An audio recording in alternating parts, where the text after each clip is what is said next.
We back. Okay, here we go. A little malfunction on the start. What is going on? Good afternoon. Happy Sunday, everybody. What is going on, Nick? Thank you, thank you, thank you. Yes, the Luchador is officially silver. So we will be working on a new update. That is the plan. The heavyweight update. It'll probably be the biggest update for the class.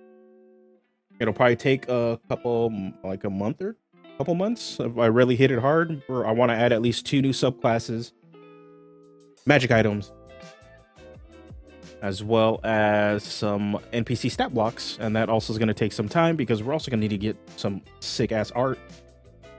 So that is going to cost a little bit. So yeah, it's going to be a big update, and hopefully, with all goes to plan, it'll also be print on demand.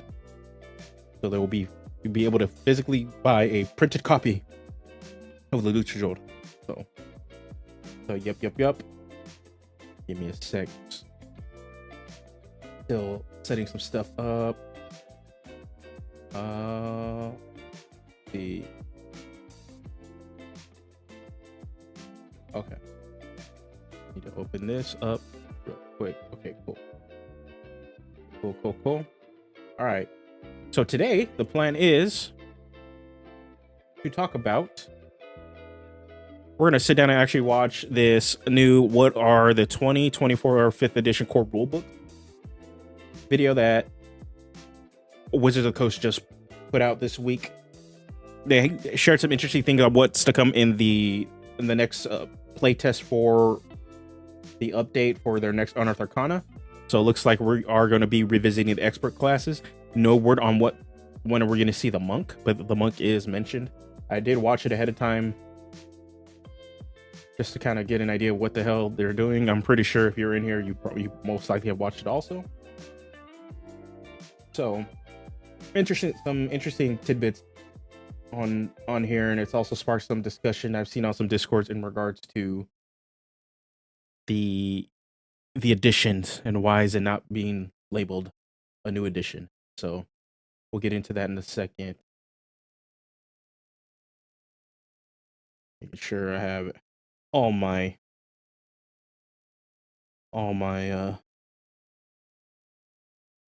stuff here. Yeah, see, gotta make sure my phone's muted. What are your thoughts on an anime-like art for the Japanese books that WotC is going to release? Sorry for this kind of taking off topic. Let me see if I can get chat in here so this can pop up. I'm using like kind of a little different display right now for the start of this. Where we at? Oh, cool. There we go.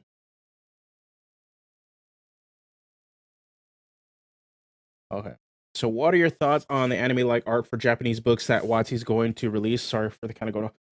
I prefer them to kind of stick to somewhat of an art style that is for the edition. But they're doing it for the Japanese books, right? For the Japanese market, that's fine. Like, it's hitting a different demographic, it's hitting a different market. They did this with the Magic the Gathering cards too. There was actual manga anime art inspired versions of cards that they released exclusively in Japan for a while. And then they eventually had them trickle over into the States. Also, it's fine, but if they were to like say they were doing a Japanese inspired setting, right? And then all of it was straight up just anime art, and they were marketing it to here in the States, I would kind of be thrown off by it. But releasing that for Japan, that's fine. D&D isn't as big in Japan as it is in the States. They have a lot of other games to compete with. I believe Call of Cthulhu is supposed to be like the biggest RPG in Japan. So not so much. D&D is like a small fish over there. And when I was over there and stepped into a bunch of a few hobby shops, D&D's presence was very, very minimal. The hobby shop had like one little small section for it, and then there's a bigger, wider section for a bunch of other games. and especially RPG adaptations, TTRPG adaptations of video games like Elden Ring, Dark Souls, etc. Took up a much wider book space in a lot of the stores I went to, which was very interesting because normally like D&D 5e just eats up a lot of hobby shop areas here, at least the ones I've been to here in the States. So yeah, I don't mind it if it's for that market, but like say where they were to release it over here, it'd be a little different. All right, without further ado, you know what? Let's jump into this. Ready? Yeah. Okay. Let me move chat to a little other side. We'll see why. So, anything you're anticipating for the 2024 book? To be honest, no. There isn't anything that they're putting out that I'm just like, yeah, I want to play this. I think since they announced the edition update, we're not really going to get too many player options that are going to trickle over into the new edition update, which is sad because Big B's book is coming out and it's going to release a new from what appears a new subclass for at least the barbarian and then a bunch of other feats, but there's no indication whether those feats and that subclass is going to work with the actual new update, right? And then Planescape, excuse me, Plane Chase is a Magic product. Planescape is also introducing a new subclass, and I forgot it's the Fate subclass, maybe for the cleric. And there's no indication on how that is going to work with the 2024 update, especially since clerics in the 2024 update will get their subclass at 3rd level. And then currently in 5e, they get it at 1st level. So for me, it's like, since when it comes to 5e, I'm much more looking forward to player options because that's like inspiring different characters. With that update looming, I'm just like, okay, well, like you kind of have to wait and see. And while Pathfinder on the same time is doing an edition update, also they're doing their slight overhaul of Pathfinder 2nd Edition to distance itself from the OGL to put it under the Orc license. So they are removing some stuff and changing some things here and there, and also updating class mechanics. And since I'm newer to Pathfinder, I'm more excited for Pathfinder stuff, just because it's an easier way to get into it. Since I'm not attached to whatever is currently happening in Pathfinder 2nd Edition, but I can understand those that are playing Pathfinder 2nd Edition since the beginning, how they feel, and will feel very similar to those that have been playing 5e for a very long time, and how invested they are, and how these updates to the current editions are changing how players will interact with the core system. Does Pathfinder 2nd Edition have those edition black and white covers? As far as I know, no. I haven't seen that their core books have like limited edition covers. Actually, give me a sec, guys. I need to take this call.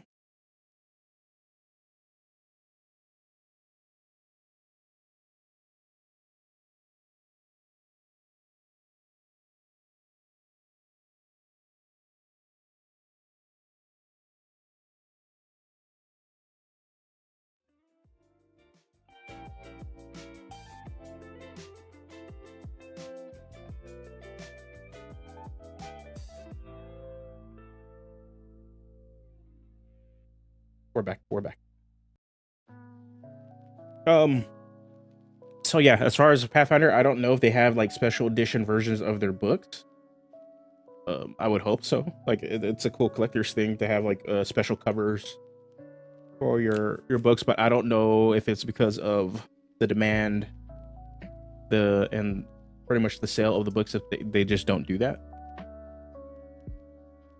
But it's definitely a different system to get into. I will say, like I've said it before when I did my first impressions. They both 5e and Pathfinder Second Edition want to answer the idea of like, how do you play a fantasy role-playing game? How do you play fantasy at the table? But they just do it in very different ways. They're both attempting to be combat simulators in that sense too. But 5e definitely wants it to be leaned towards more of the casual crowd and is attempting to give you enough of a little bit of everything and making it easier for you to kind of jump in a sense of like, you're not going to be overloaded with mechanics. But since it does it for every little thing, it doesn't excel at any one of those things. While Pathfinder isn't afraid to have rules and a level of crunch to be really good at a specific thing. I think Pathfinder handles combat really, really well. If you're into that tactical combat play, and the way their action system works does allow for to ease exploration and social role play elements into combat seamlessly. But it's very much still a combat oriented game, just like 5e. So like if you're at a table that really wants to just go through dungeons and fight monsters, like you're gonna like Pathfinder. You'll probably like, if you like 5e but want more of those options and a little bit more tacticalness, you're probably gonna like Pathfinder. Yeah, it just Pathfinder Second Edition has more fleshed out mechanics. But from my experience now, thanks to Ketup, I was just on his channel this last Friday playing Cypher System. We played a cyberpunk genre game, and I really enjoyed that system for more narrative based play where you're just trying to create cool cinematic moments and just tell a cool ass story.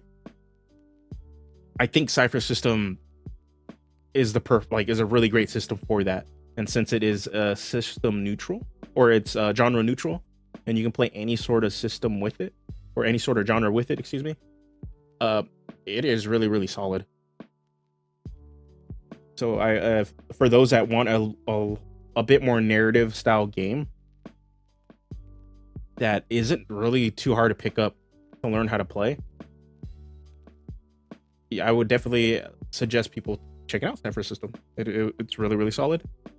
It's something I think my play group might be a bit interested in, for those of us that like to roleplay a lot more and are not so invested into the combat at times and really get into our characters and just trying to do cool big things. I think we would like Cypher System a little bit more.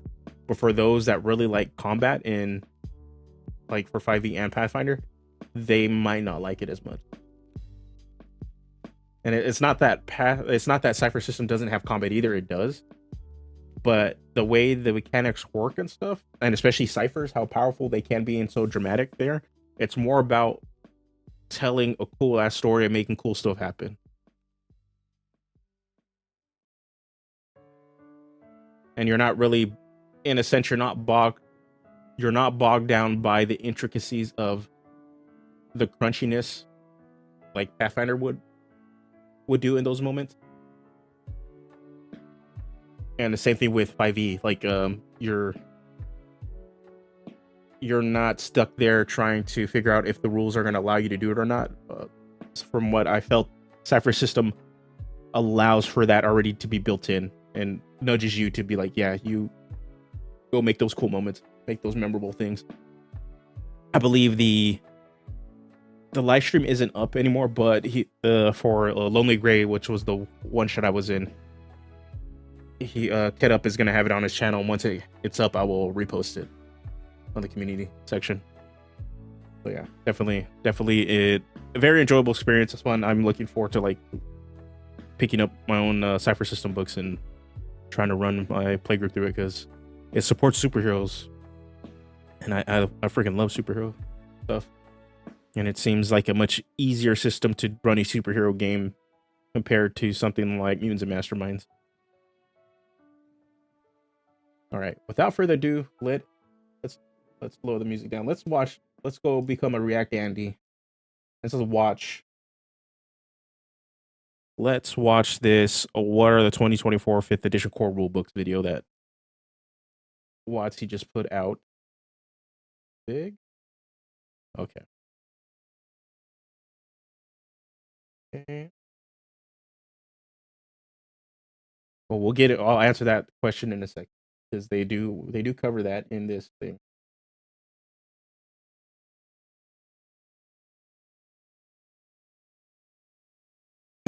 Excuse me, man. I picked up this nasty cough. So yeah. So let's get into this video. This week, Wizards of the Coast released this video discussing the updates coming for the 2024 5th edition update, but also announcing some stuff that is going to come in future Unearthed Arcanas. It looks like we're going to be seeing some responses to the feedback we provided. So, without further ado, let's watch this. Obviously, a lot of people are very curious, and you've kind of spoken to this multiple times before, but with Unearthed Arcana and with the new Player's Handbook coming out, the new Dungeon Master's Guide, how is this going to be compatible with 5th edition? It is 5th edition. Yeah, these books are a continuation of the edition we've all been playing since 2014 that has continued to grow. It's vibrant, it's healthy. And so our goal is to lower it a little bit, guys. I know it's pretty loud. For its all right, here we go. And we're doing that as we did 10 years ago when we launched 5th edition by having an extended conversation with the broader D&D community through the Unearthed Arcana process.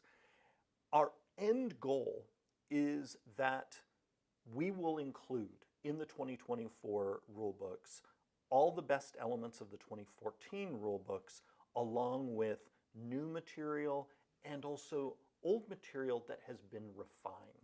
And what we're doing through this Unearthed Arcana process is really zeroing in on what new things and what changed old things excite people, resonate with people, and then we will take those things and incorporate them into the game. And then things that aren't exciting a large number of people or otherwise resonating with the broader D&D community, those things, as we often do in the Unearthed Arcana process, we will leave and not carry those forward. Okay, so from this point, Jeremy Crawford was pretty much saying they're trying to keep as much of the 2014 aspects of 5e intact, with intended updates for certain aspects of the game for 2024. What I always found interesting of what's going on with a lot of the online discussion ever since this and then post the release of all these Unearthed Arcanas is that originally prior to the release of these Unearthed Arcanas and the announcement of 1D&D at the time was the very fact that people wanted updates to core classes, especially in the designer space that I circulate myself in, but even amongst like other content creators here on YouTube, they were not necessarily happy with certain aspects or how certain mechanics played for a lot of the classes, where they felt either they were underpowered. And this wasn't just the optimizer community. This was also those that were a little bit more RP heavy, and everybody kind of in the middle of all this that liked RP and liked to optimize a bit. And then even in the designer space felt like certain aspects of classes just were not up to par. We see this in the monk. In general, people are frustrated with the monk because in terms of the narrative and story, it very much leans into problematic aspects and how it depicts Asians in a lot of media. And the monk, unfortunately, is a de facto, like, this is Asian mysticism trope that it's never really got to shed and become its own thing. And at the same time, on a mechanical level, a design level, monk underperforms in combat, and so it's just not winning in that aspect. Like it doesn't, the narrative drags it down, and then on top of it, the mechanics of the class just don't perform to what people want or feel as powerful compared to other options in the game that are kind of filling the same role. So we can see this in a lot of other classes too, where especially when we saw the Ranger, the update to the Ranger through Tasha's Cauldron of Everything added cool new features that we saw are now baseline integrated into the 2024 Ranger that will be coming out. And a lot of it is responding to that. So for me, it's like noticing the community and all the online discussion wanting a lot of these changes that are happening, but also upset that changes are happening, even though these changes have been asked for in a way, and they might just not be are being dealt or being done in a way that is suitable for your table or how you envision it. But very much there's a lot of class changes happening based off of discussion that's been had for the game for a while. I will say my playgroup did play test what was at least introduced in this first round of UA for Unearthed Arcana, and I got to play the Warlock. My issue with the Warlock, or currently the official 2014 Warlock, is that it's just an Eldritch Blast machine. You're just a blaster, you're just spamming Eldritch Blast, or if you're a Hexblade Warlock, you're just cursing and you're just smacking. And you have a very limited spell pool that can be extremely powerful since it always casts that max. But unfortunately, once you're done with that spell pool, like you don't have really any of the options besides just to attack. And playing the newer 2024 update, the Warlock very much was still that build them how I want to class that I think when people are approaching Warlock and building, and why it's a very favorable dip amongst many other classes that people tend to dip into, because the mechanics, a level 1 dip in a Warlock can be extremely powerful. But it still has that very build 'em up, heavily customizable class, even more so. But mechanically and playstyle wise, it felt a lot more fluid and powerful because you had a lot more utility and options and weren't just regulated to being the Eldritch Blast machine. You're just not the standard blaster. Or if you're gonna you can build a melee lock, a blade lock still, and you're just not the I slash you with my weapon, my packed weapon Warlock either. You had you had a lot more utility in what you're going to do in the game, and especially if you're playing with a 4 to 5 person party, which was kind of roughly the intended size of your group. You can very much feel that Arcana, wizardy, or sorcery party face, or the information gatherer role in the group now, which you can't really do in the 2014 Warlock. You're pretty much only going to be party face, but since your pack is, you have your pack, you kind of do more edgelordy stuff, and then in combat you're just showing up and you just start blasting. That's pretty much it. I'm very much liking some of the progression that they're doing in terms of how certain classes are feeling in the 2024 update. And the Warlock was one of them that, for people that like to build characters, that one has the most customizability and very much feels like a Pathfinder 2nd edition character, like a light version of that one. But also opening up its utility to actually feel like you're a Arcana spellcaster character, which was nice. A nice change. And I'm hoping that when they add these more updates and we see the monk, because now we've seen the ranger and so on, like Ranger actually looks cool in this new update. And because the current 5e Ranger is a little, at least base Ranger from the player's handbook is kind of meh. All right, let's see the next section. And so what that means is throughout this process, we started being very experimental. We started with rules that you and I have even talked about. We didn't even necessarily expect the community to embrace, but we wanted to see the reaction. We wanted to see what is the community's appetite for change. And then again, when it comes to change or told new things, what are the things that really cause people's eyes to light up, that cause people to be excited? And now that we have released playtest versions of all of the classes in the game, save the monk, who will be coming very soon, we're actually nearing the end of the first chapter of our playtest process, which was the sort of, let's see what the appetite for change is. People are then going to see in the upcoming Unearthed Arcanas a return to many familiar things from the 2014 books, but now with some of the new material incorporated. Here's a concrete example. We've been experimenting with subclass progression. And we've talked before that one of our main goals is to make it so that you don't have to pick a subclass at first level. Well, in the process of exploring that goal, we also thought, what would it look like if all subclasses progressed at the same levels? Those are actually two different design goals for us, or two different design explorations, rather. And what we have found is that the one that's more important to us, of opening up levels 1 and 2 as truly sort of, getting your feet wet levels in each class, that has been landing well. The normalization of the subclass progression, while interesting and appealing to some people, really is not lighting anyone's world on fire in a positive way, but it's also not drawing negative reaction.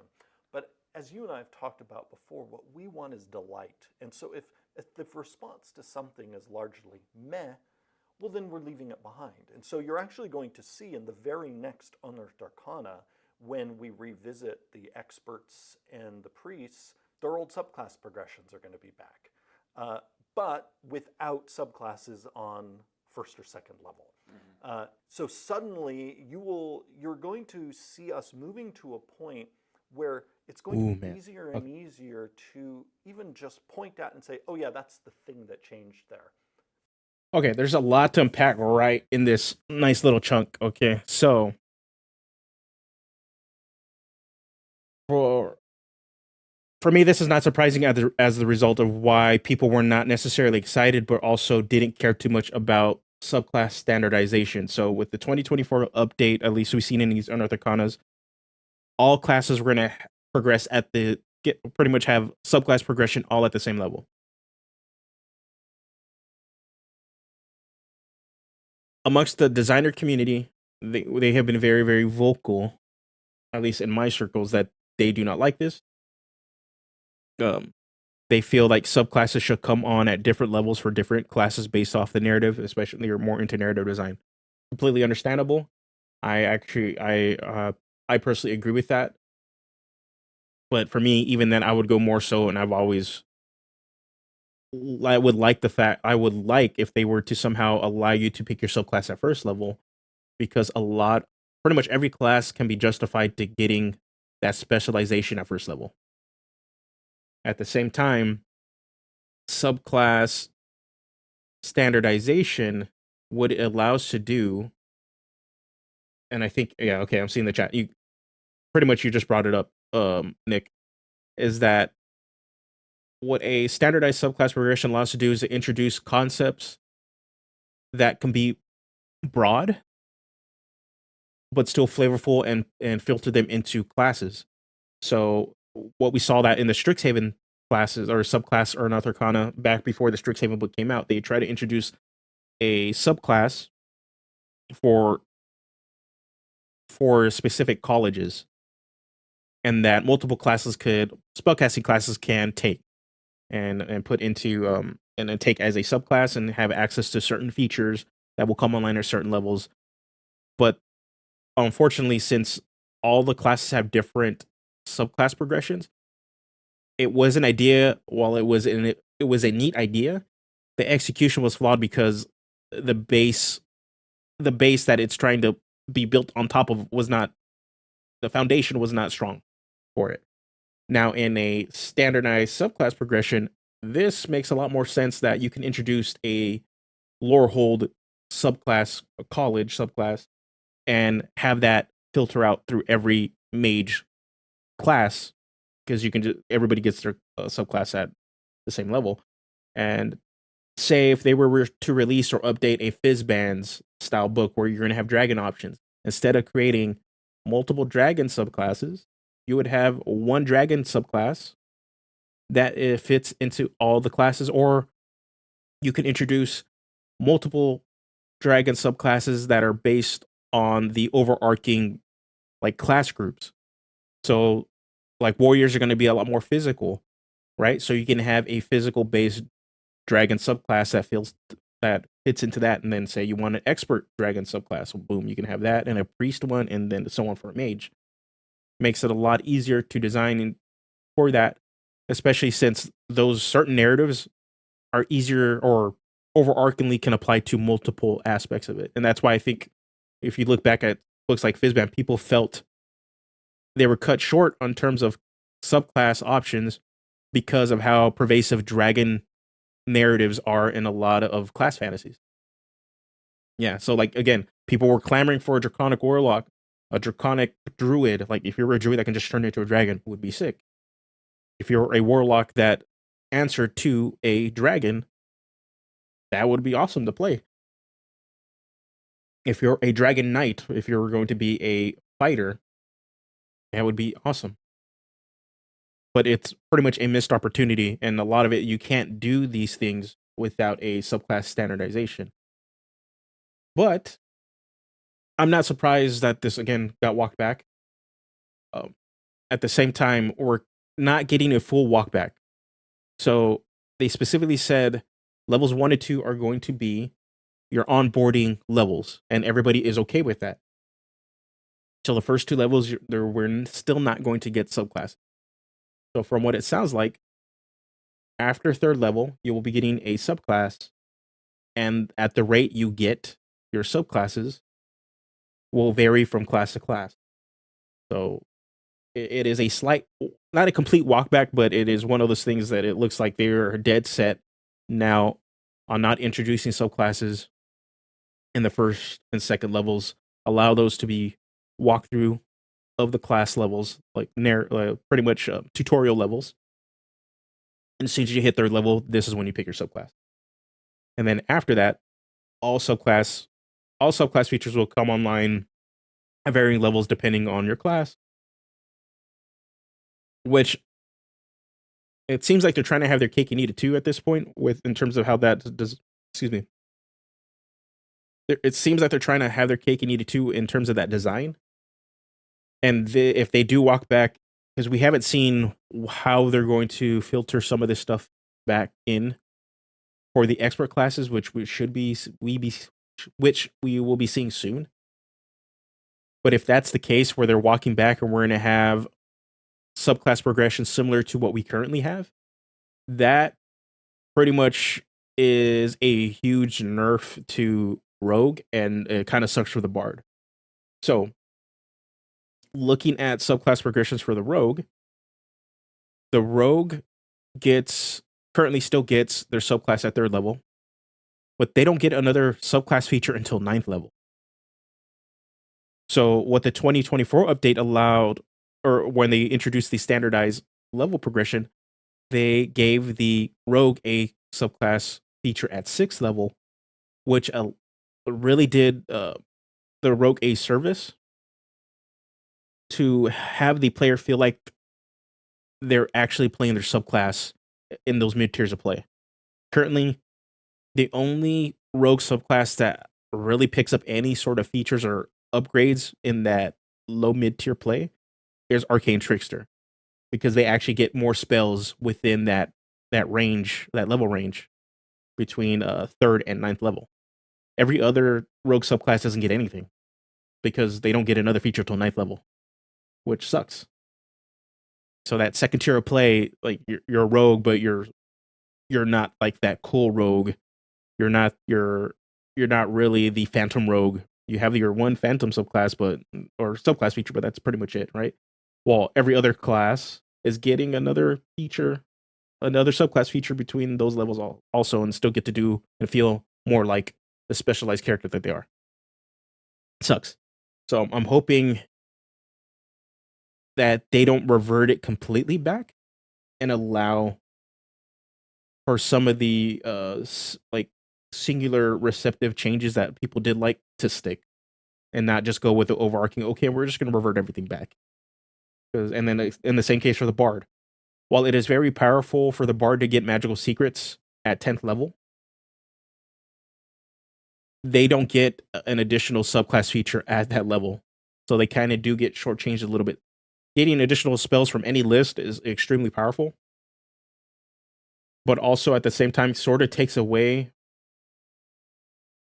from the lore bard, because that's kind of its thing, right? They're the ones that get magical secrets up front, and then all bards get it later on.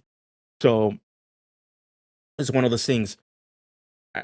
Me personally, I probably would want to get more subclass features that make me play as my specialized, this is my special bard, versus just getting access to mechanic, like to getting 2 spells I want from any class, even though it is mechanically more powerful for that, right? Okay, reading chat right now. They also bring back archetypes that can be used in multiple classes, like original subclass. Okay, over that. It's kind of odd since like Warlock technically has 2 archetype choices: the Patron and the Boon. Yeah, and it's totally getting backpedaled. Yeah, and that's what I'm afraid of, that they're going to completely revert everything back outside of just everybody gets subclasses at their level. I was like, okay, that's some of that progression worked for certain classes. It made a lot of sense for certain classes that if you're going to update the subclass progression to make them feel and get their cool narrative flavored infused subclass feature, that they would get more of them. Bards should almost get magical secrets at levels 5, 9, 14, 18. No, I no. Allowing a bard to just pick up any spells from any class, while uniquely cool, is extremely powerful. And also steps on, you got to look at the narrative too. If bards are not meant to be the spellcasting class, not the iconic spellcasting class, they're supposed to use performance and their wit and their guile to cast magic and distract, right? If you were to do something like that for that kind of feature, like, or you're going to get access to magical secrets, that very much sounds like a wizard. Because that's the wizard's thing, right? They are the spellcasting class. If they're the ones that I study magic and just going to learn magic, it kind of makes sense that they would be the magical seekers class if you're looking at their narrative. That they've studied so much that they've learned to break down the barrier and have able to pick up a spell from different schools. Yeah. So that is why. That is why they're not going to give it.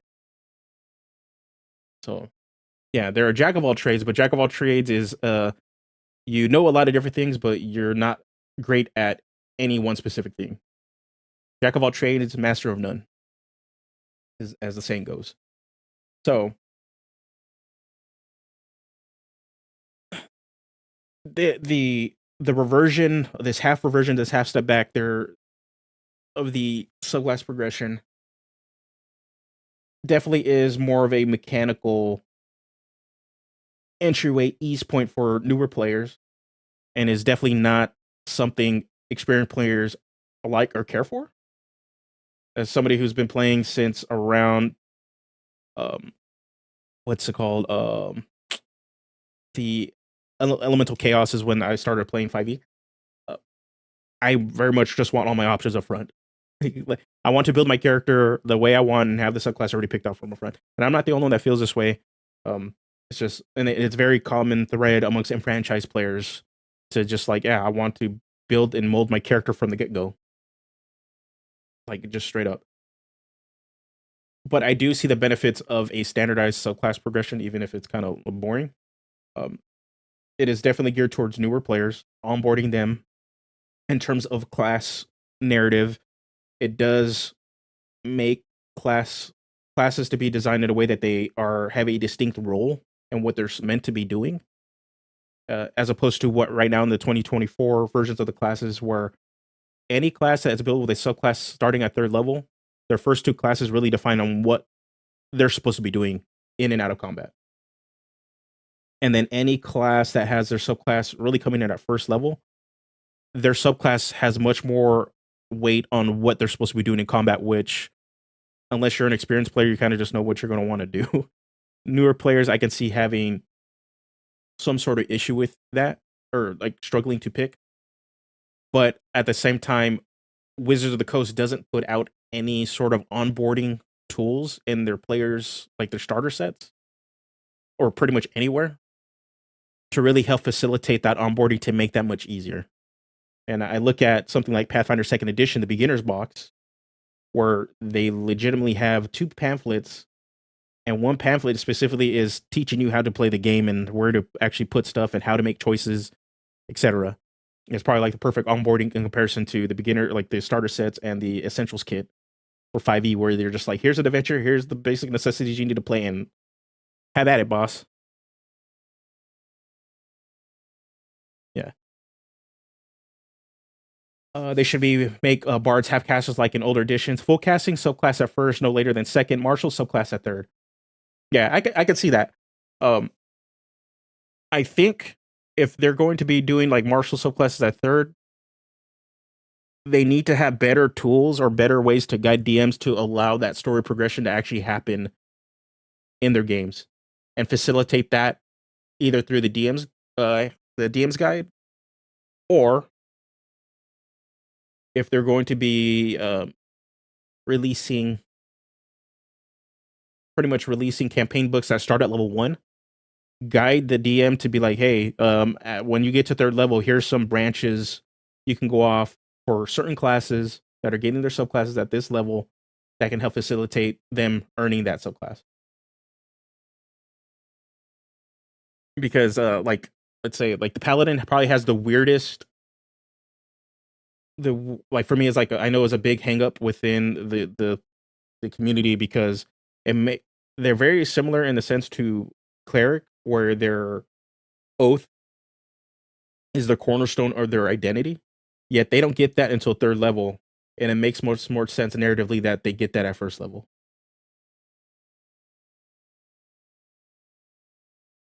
Like, I would like to see monk get it at 1st level, because that would actually be pretty sick, because it's like, no, this is your martial arts style, you're specifically trained in this style of martial arts, but mechanically they can't do that because they need to give them all the other basic tools to learn how to fight and actually survive in combat. So it's like, and I think the fighter kind of fits in the same thing as the monk. Like, it makes a lot more sense. Like, you're specialized in this style of combat, or you're this kind of warrior, this kind of soldier.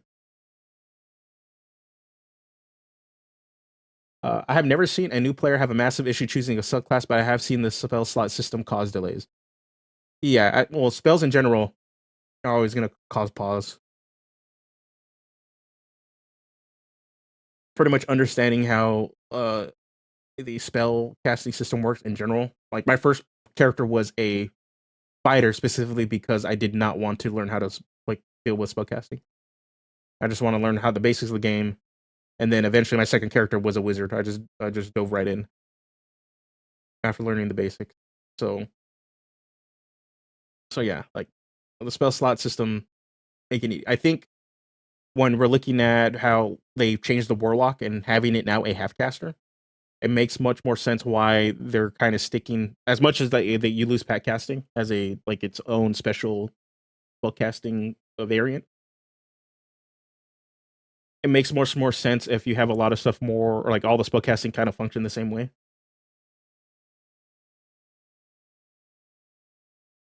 So it's a lot easier for people to jump from class to class and just comprehend that, okay, spellcasting works like this. You don't have to explain for every class, oh, it's slightly different because of this reason.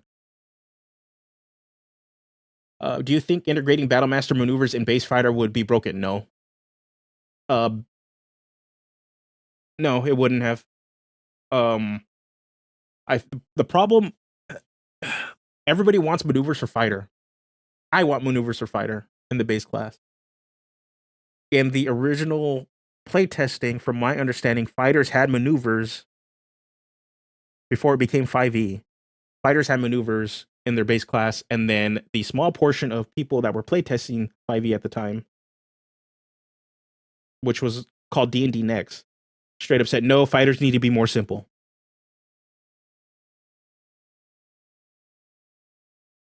And okay, well, then they got rid of maneuvers for the base class and just moved it into Battlemaster. Yeah, that's just cantrips by another. Yeah, and that's pretty much what Battlemaster maneuvers kind of really are. They just turn your main attack into a cantrip.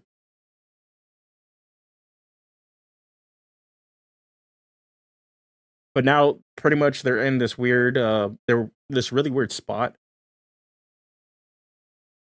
where if Battlemaster maneuvers make a lot of sense for just in general martial classes to give them more to do, but now we're seeing them change and improve how weapons work with the weapon mastery system. That even when we play tested the newer edition, we didn't get to see in action yet. Overwhelming feedback has been maneuvers on all fighters is shiny gift wrap on a polished turd. Yeah, I think it's just because at the time when people were wanting it, it was very early on, so there wasn't really much much designers in the space at the time. This is like super early on, where people were still wanting like just to bring Warlord back, kind of like early 5e, before Ivy was even doing YouTube. That they're just like, yeah, put maneuvers on everything, and then they and then eventually people were just like, oh, no, we just don't want maneuvers, we want options, which are different than maneuvers. They want to have options to be able to be powerful in combat and do certain actions that make them feel more impactful.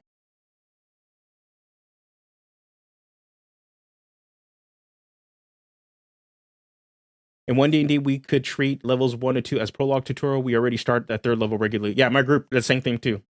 We skip 1 to 2, we go straight to 3rd level just so that everybody has a subclass whenever we've played 5e. And yeah, it's just what it is. We just skip it. We get to all make our special cool character, and that's pretty much it.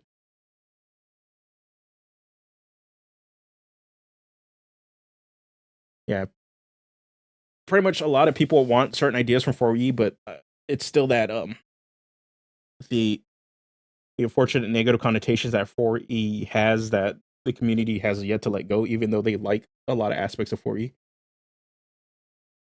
I played 4e like 2 or 3 times, and it's not that I didn't have a good experience with it. It's just we didn't know what we were doing, and we had some disruptive players at the table that just kind of like not necessarily kill the game. It's just didn't allow us to enjoy the game like we could have, like we currently do when we've been playing like 5e or any other system we've been playing lately.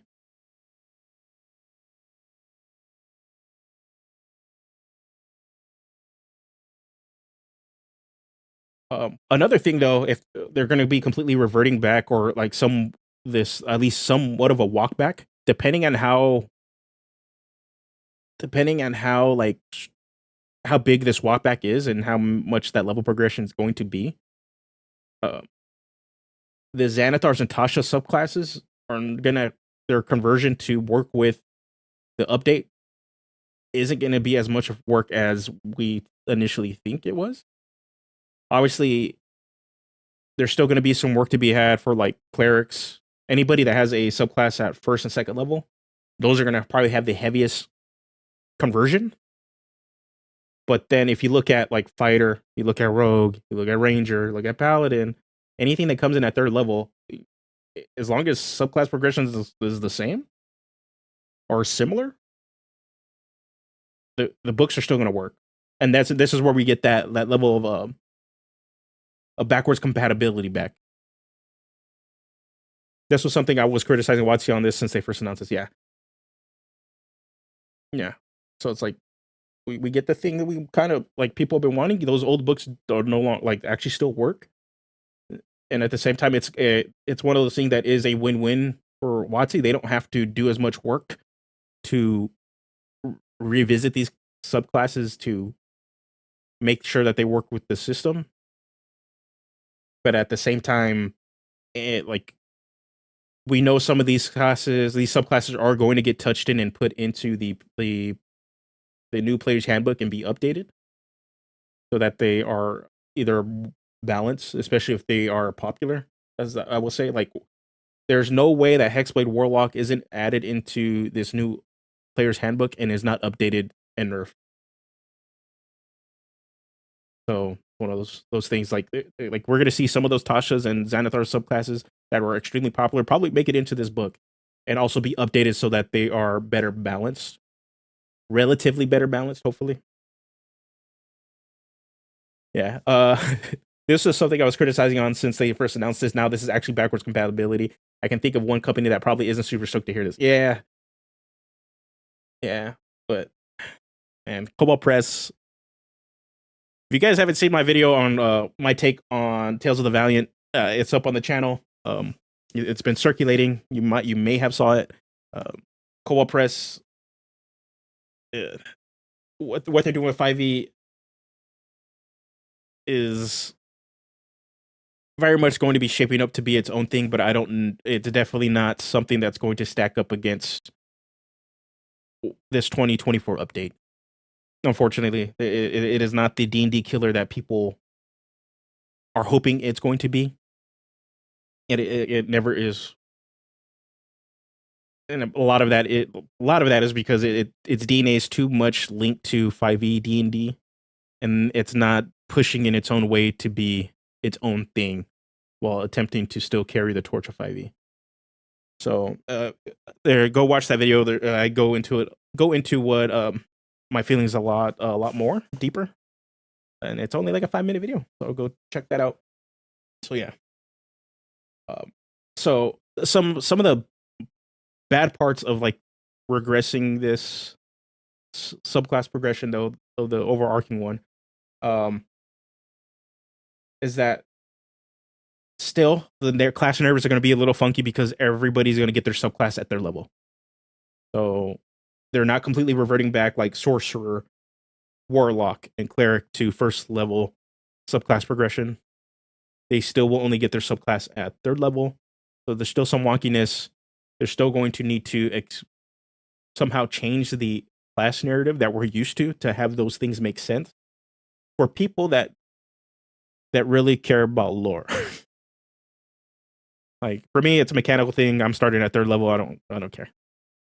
But for those that are really invested into lore and are really hard coded and like they need this to make sense, they need to do something.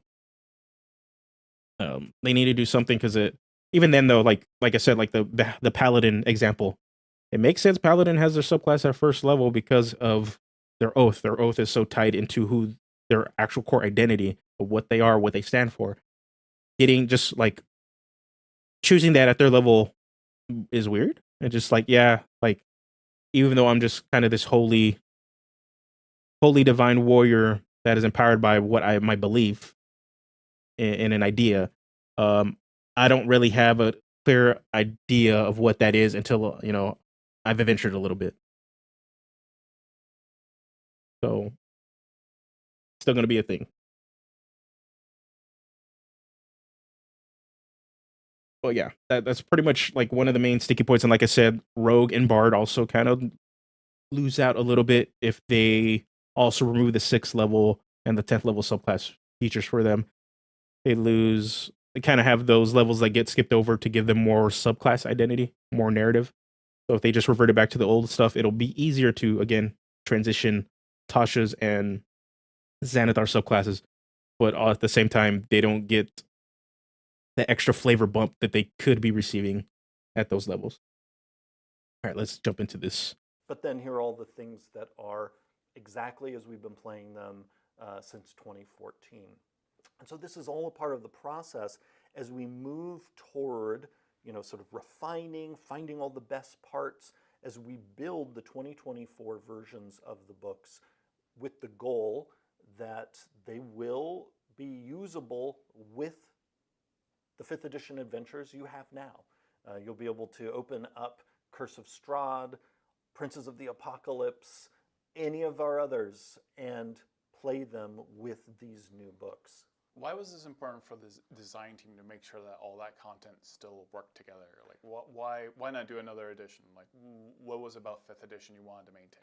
So 5th edition continues to grow. So there is no reason for us to stop it, and all sorts of reasons for us to continue it. People are continuing to discover the game, love the game. We see, the family of D&D just with each year gets larger and larger. And so what that signaled to us is it wasn't time to stop that, but rather time to sort of check in on the game, see how we can bring the most important books of the game, the 3 core books, up to sort of the current state of the art, incorporate things that we've all learned about the game over the last 8 years, so that those most important books can be in their best shape as we embark on what I hope will be the next 10 years for 5th edition. So again, in the process, we're doing experimentation, we're checking in to see how best can we address some of the squeaky wheels in the game, how best can we introduce new options that will set us up for new design explorations in the next 10 years, because also some of this design is aimed toward that, because we have some things we want to explore in the years ahead, and tweaking some of the things in the core game will make those explorations even smoother. All again, checking in with the community as we go to see, what are you liking? What would you rather us leave behind? What do you love? What do you want us to protect and carry forward? And in the end, the books themselves will tell you how they work with the 5th edition books you already have. Okay. So some things to point out early here. Um, eh, I'll get into this in a little bit when they start talking about the edition naming change, because that's been a big like thorn in a lot of like hyper invested like people that are in 5e and in the TTRPG space.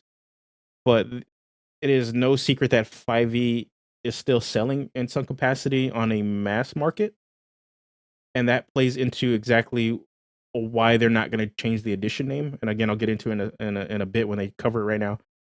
But the in terms of speculation of what they could be working on with these newer design updates that they want to expand into with pretty much the later books that are coming out, I really do have a feeling, since they've already showed their hand twice when it comes to standardized subclass progression, and that they are grouping classes into these overarching like narrative groups, fantasy groups, whatever they want to call them, that they may be attempting to introduce subclasses that kind of just fit within the fire group, the mage group, and the priest group, etc., and the experts, so that they don't have to develop as many subclasses as they need to for certain things. Especially, mainly, I think it's going to be in cases where those narratives are overarching and can fit into multiple things, and they can't just shoehorn them into feats. So, like, if you want to play a like a draconic warrior, for example, we keep bringing up like how like Fizban had dragon stuff, but didn't have like a subclass for every class.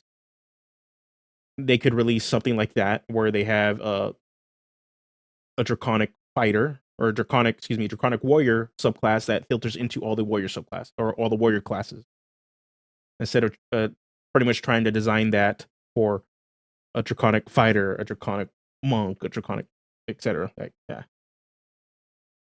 yeah. The reason it wasn't well received, we covered it earlier. It wasn't well received because the foundation for that to work was not there.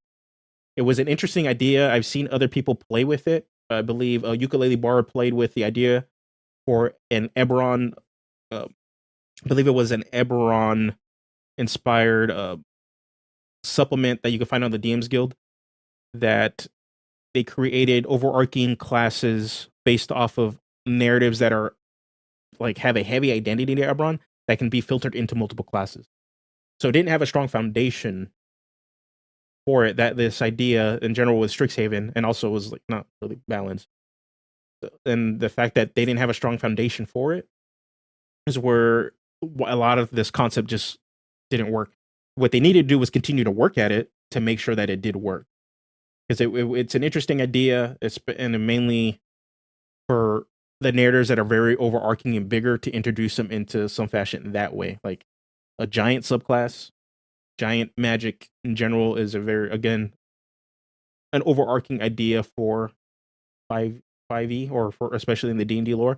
It makes sense that a lot of classes and class groups would have access to that. Dragons are another one, right? So it's like some of these bigger concepts, it makes sense that you have the overarching stuff. Or if they're going to introduce more Magic the Gathering settings, there's certain aspects of Magic the Gathering that make a lot more sense to introduce as overarching overarching subclasses for specific groups that make a lot more sense. We say they were to revisit Ravnica, the guilds are ripe for this sort of subclass progression, and even then introducing subclass groups, so like a subclass for specific groups in the guilds, makes a lot of sense. Like Boros, the Boros guild, like my favorite guild, they're more military, law enforcement sort of group. Excuse me. And it makes much more sense that, okay, their main subclass is going to fit into the warrior group, right? So anybody that plays a warrior, here you go. This is where you can actually play a Boros soldier, law enforcement officer in this guild, and maybe also have, and that's pretty much it. And then you have like Selesnya. It makes more sense they're all in priest. So boom, put all Selesnya guild in the priest. Like, it's stuff like that I can be like, okay, like it makes sense. They've kind of showed their hand multiple times already with this, that they're attempting to somehow wanting to create a mix of subclasses that can be filtered into a lot of classes, and a standardized subclass progression. That my inkling is that with this slight walk back of like at third level we get subclasses, and then subclasses will be filtered out. Subclass features will be filtered out closer to how they were. And also with the grouping of the classes into these overarching narrative groups, we might see something like that, or something that's a mechanic or a feat that is locked to those groups. So that's just some speculation on my end that I'm thinking is like, oh, this is what they can possibly be doing. Books that, by the way, continue to sell well.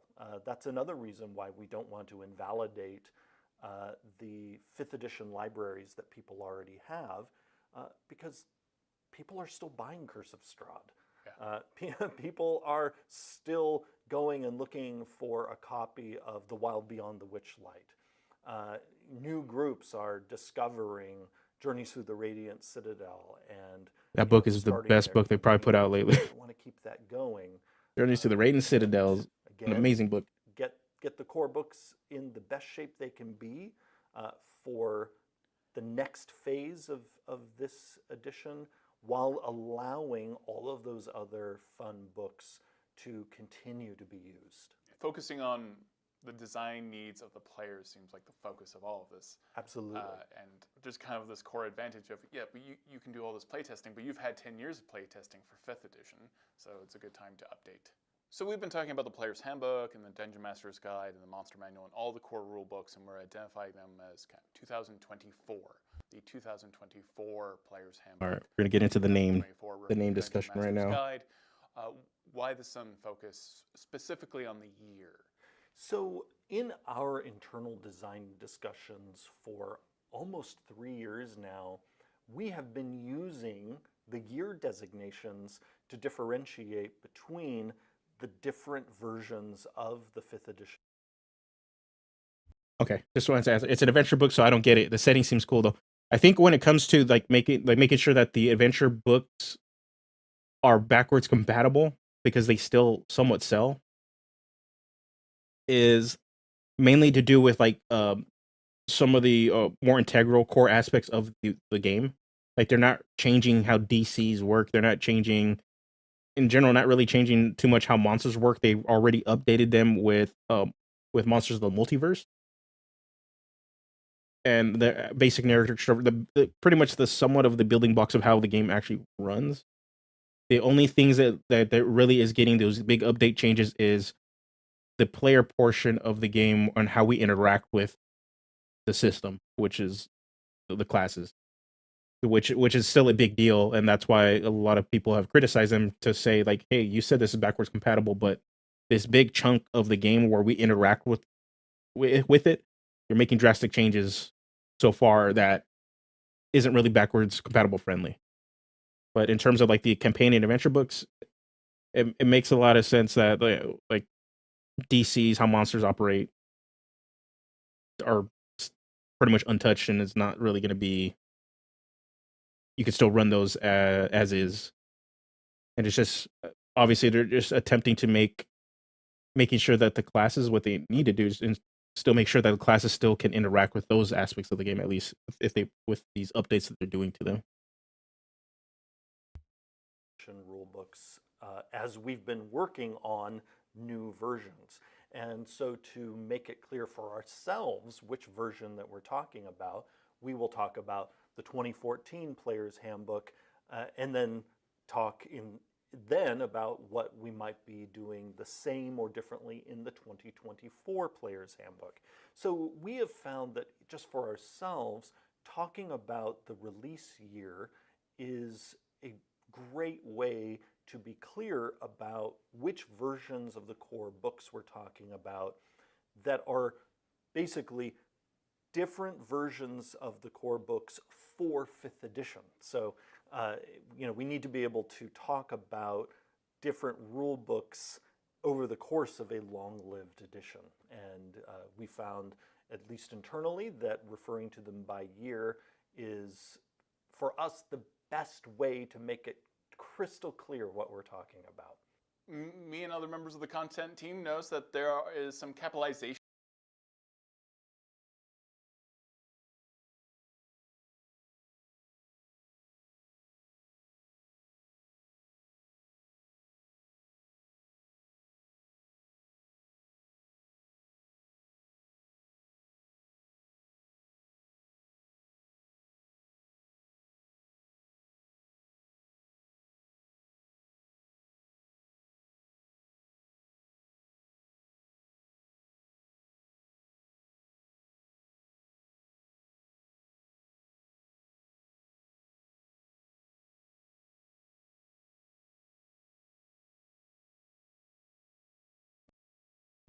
Oh, excuse me. Excuse me. I still had it muted because I was coughing my ass off over here. Okay, so yeah, I had to mute myself because I was coughing. So the reason why it is not called 1D&D anymore has nothing to do with the internal name branding that they're talking about. This is just more PR junk that they're kind of throwing out, because the 2014 version of D&D, when it was in playtesting, was called D&D Next. So they use these internal names to differentiate which version it is to begin with. We knew they were calling it 1D&D. They stopped calling it 1D&D because of the OGL controversy, because the term became toxic. It became bad PR for them. And especially if you look up hashtag 1D&D on Twitter, on Facebook, or just anywhere, it all aligned and tied to the OGL. Every discussion was about the OGL. So they want to distance themselves from that. They got to save the product. Completely makes sense. Now, when it comes to the edition after it releases, the reason they are still going to call it 5th edition or just D&D has more to do with the shift in who the target audience is for the game. There isn't any other TTRPG out there that is having multiple video games made for them. Pathfinder is an exception, but even then, the video games that are being made for them are still within a niche audience, while versus the D&D games are getting closer and closer to AAA titles. Like Baldur's Gate 3 is pretty much a AAA title at this point. And no other TTRPG out there has a commercially produced like big movie that's out there. No other TTRPG is being featured in multiple TV shows. So it goes to really show like who's the actual audience that is playing 5e. Those of us that are invested highly online aren't as big or loud, but we're not as big as we think we are, even though there's a lot of people playing D&D. So what this means is that the target audience for this game is going to be to continue to expand it to sell books, not necessarily to have people play books. Not necessarily to play the game, it's mainly to sell books. This is also why you see 5e being sold in Target. Like they're being sold in big box stores. Like Target, I've gone to the book section, they have a player's handbook there. And as long as the game continues to expand, and you're like Target also has the starter sets and the essentials kit. As long as they continue to be able to be sold in big box stores and be attracting casual players that maybe just came out of watching the D&D movie, or maybe they just picked up Baldur's Gate 3 and they're like, oh, hey, let me go play. Let me see what this game's actually about. Or they just watch Stranger Things, etc. It's going to be appealing to a more casual crowd. This is why the system is still being geared, while people feel like it's quote unquote dumbed down. It's still somewhat being made to be simplified to appeal to a more casual audience.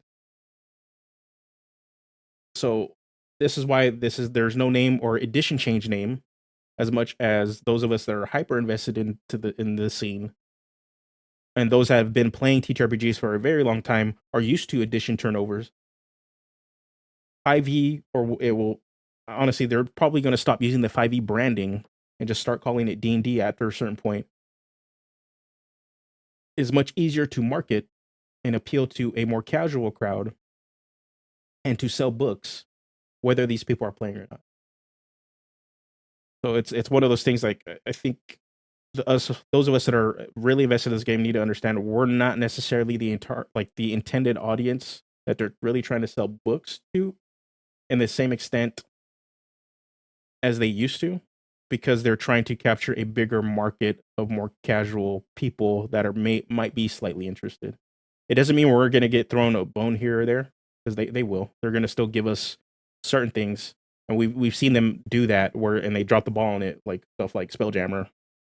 Unfortunately, I think that's also what's going to happen with Planescape, and then also we saw that with Dragonlance. You'll get stuff here and there to really like throw a bone to those that have been playing for a very long time that are invested. But in terms of like overall books that'll probably have a little more, hopefully, quality to them, it's probably going to be for the casual group. And Vecna is returning, but Vecna also has pop culture notoriety now because of Stranger Things.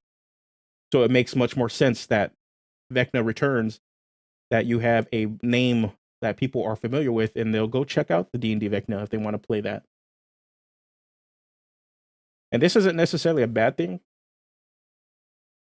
I think part of the reason why people in geek spaces always don't want to appeal to a casual crowd is because it's a level of gatekeeping.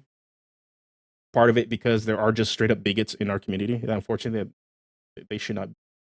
That's who they are. And unfortunately, I'd rather have them go work on themselves and go be at peace and not be as ignorant. And not be ignorant, not as ignorant. Just don't be ignorant and just learn to accept the people who they are and allow people into your spaces to play. But also, they're another part of the community too. They're just heavily bullied and just don't want people that they perceive as the ones that were bullying them to be entering that space either. So there is a level of gatekeeping that they just don't want new people into the space, and I think that hurts a hobby, especially for those that are in marginalized communities, because we're the ones that get targeted immediately with all this stuff. It's like appealing to a casual crowd isn't a real necessarily bad thing, because you never know that that one person that comes in that just saw the D&D movie, falls in love with the game, ends up making like the next great TTRPG, or ends up going on to create something else that you like and enjoy.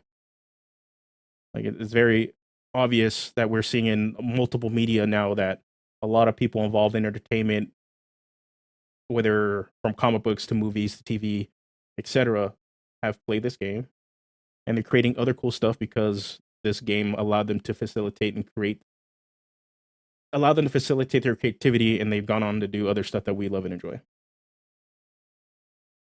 So that's why I don't see this appealing to this lack of name change, this lack of edition name, and just appealing to a casual crowd as a bad thing. It's in the long run, it'll be a good thing.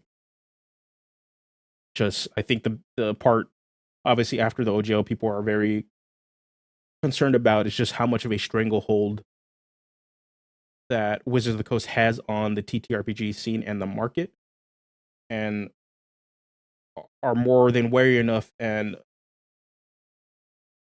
whether they're going to do what they try to do again. Because ultimately they will. It's inevitable. They may not do it again with this group of people, but whenever another executive comes in, another group of people come in, another set of designers, etc., they will try again.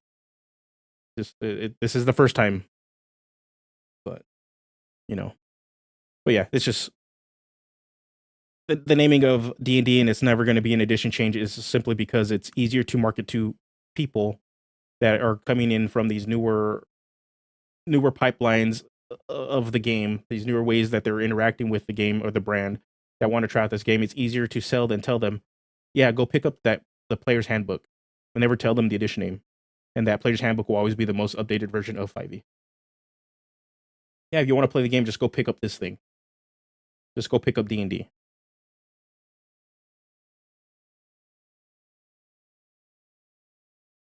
So yeah, that's really what it comes down to. It's easier to market to a wider audience that they are targeting. Changes in Unearthed Arcana or differences from how capitalization is done in the core rule books? Can you explain that? So as a part of the Unearthed Arcana process, we have been, in addition to exploring new potential directions with certain rules, we're also exploring different ways of writing the rules.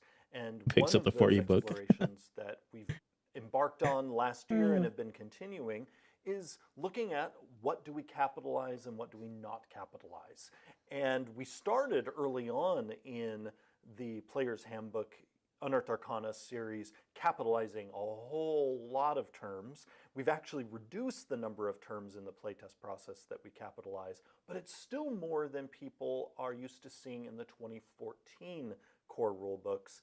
And the direction we're headed in is definitely more capitalization than what was in the game previously, because it helps signal to the reader when are they reading a proper noun, the name of something, versus just a general English word. For a great example of this is when we give you the name of a condition. When we say poisoned, for instance, we don't just mean poisoned in the English sense. We're actually giving you the name of a game object. And as soon as you see that capital P on poisoned, that helps signal to you, I'm seeing the name of something which I should now go look up. Or if I already know how it works, I don't have to go look it up. But the key is the text signaled to me, here's a game term that's important to my understanding of the rule that I'm reading. Okay. This is not a bad thing. I'm actually happy about this because it's more of a gamification of. Yeah, exactly. It's like the Haragon jump situation. It clarifies what exactly is meant to be happening and which rules of the game are you're supposed to interact with. It's a gamification of the game language, where 5e currently still has an issue with, because they're trying to use very like casual language that people can generally just understand. But since you're playing a game, certain words are automatically coded to be interpreted as a game mechanic.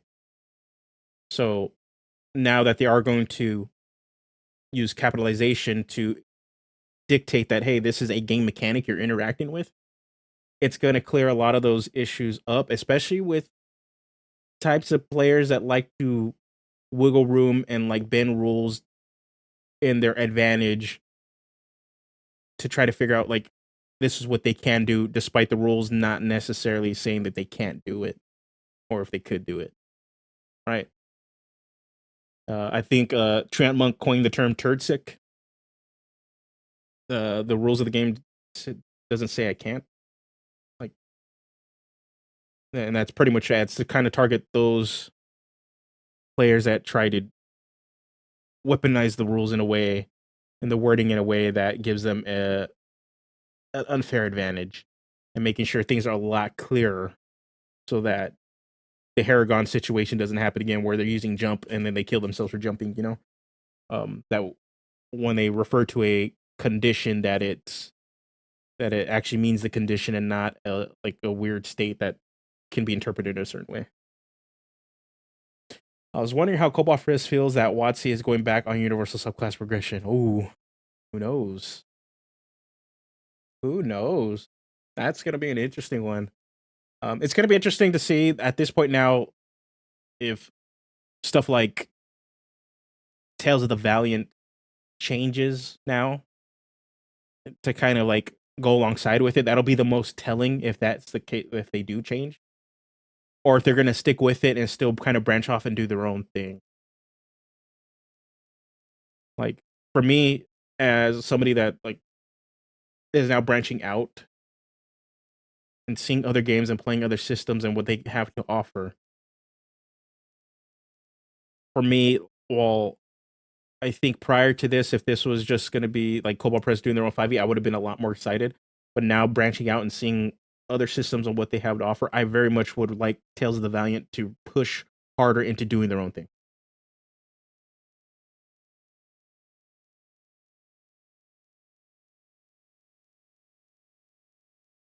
Wait, I thought they were sticking with third level subclasses. Wizard of the Coast is sticking with third level subclasses, but after that, there's not going to be a standardized level progression. So a lot of classes most likely will revert back to their old level progression to some extent. The only ones that will not completely will be anybody that gets a subclass at first and second level.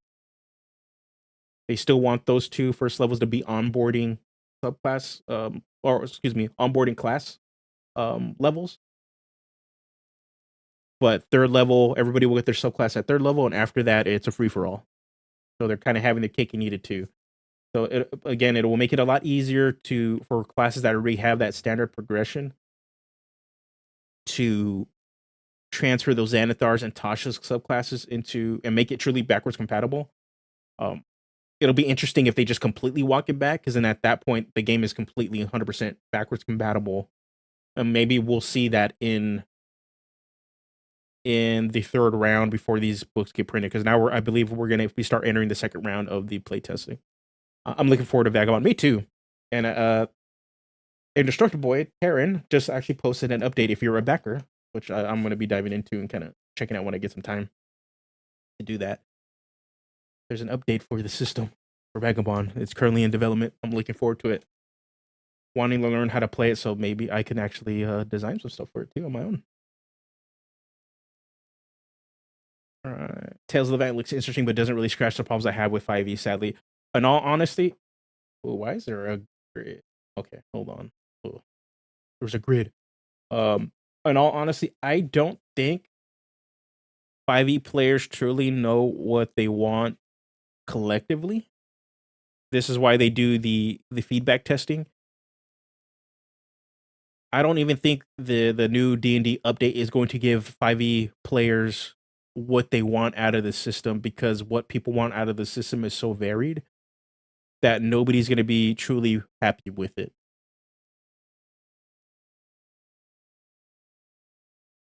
And that's just the sad reality of like just like being in the D&D community space. What I've noticed is that people, the fan base wants very different very, very different things to make the game very much their own thing that works at their table. And that works at their own table and think that's how that should be applied to everybody else's table. It's very, very interesting to see that. And then it's like, well, no, because this might not work because it works at your table because this is how your group of players want this. That doesn't mean that's what's going to work at my table. Yeah, but I think, this is one thing I think that is unified, though, that there needs to be better DM support. What that looks like is that what that actually looks like varies. varies. Is it 2024 like a 6th edition? Not really. I think that's what people are in the space are so hung up on. That the edition, like, just because they're updating the game, that it means there's going to be edition change. And the core aspects of the game of how you basically play isn't changing. Like, if they changed the action economy, they changed how DCs work. They just pretty much changed the core function of how, like, of the actual base game. Then yeah, it would be an edition change, but they're not. They're changing how players interact with those core aspects of the game, but not in a sense where you still aren't doing action, bonus action, movement, and reaction. You're still rolling a d20 and adding your modifier to beat a DC. Yeah, in reality, like, if they were to rebrand this, it's pretty much 5e remastered. It's very much in the same way that Paizo is going through their remaster system for Pathfinder 2nd Edition, where they're updating certain mechanics or adding certain things to be more clear. Pretty much mechanically boosting or nerfing certain aspects of classes to make them a lot clearer, funner to play. This is that it's very much in the same way. It's just Paizo's very clear about their branding on it, and 5e Wizards of the Coast, since it's very, very apparent they never done this before, and that's why they're fumbling how to really present what this update is, because people are just used to edition updates, like, or just brand new editions, and this isn't really that. This is pretty much a remaster, is the best way to say it. Yeah, and we'll see how much of a remaster this is going to be by the 3rd round of playtest material. They changed mostly the philosophy and how they're going to update the game. Yeah, but that doesn't mean they're actually changing the mechanics of the game. They're just changing how they approach. They're going to design for the game. Those are two different things. Like, you still have how your saves are going to be. I would love if they went back to 3 saves instead of 6 saves, making things easier. Oh, so like will fortitude, and what was the other one? It's because Pathfinder uses it too.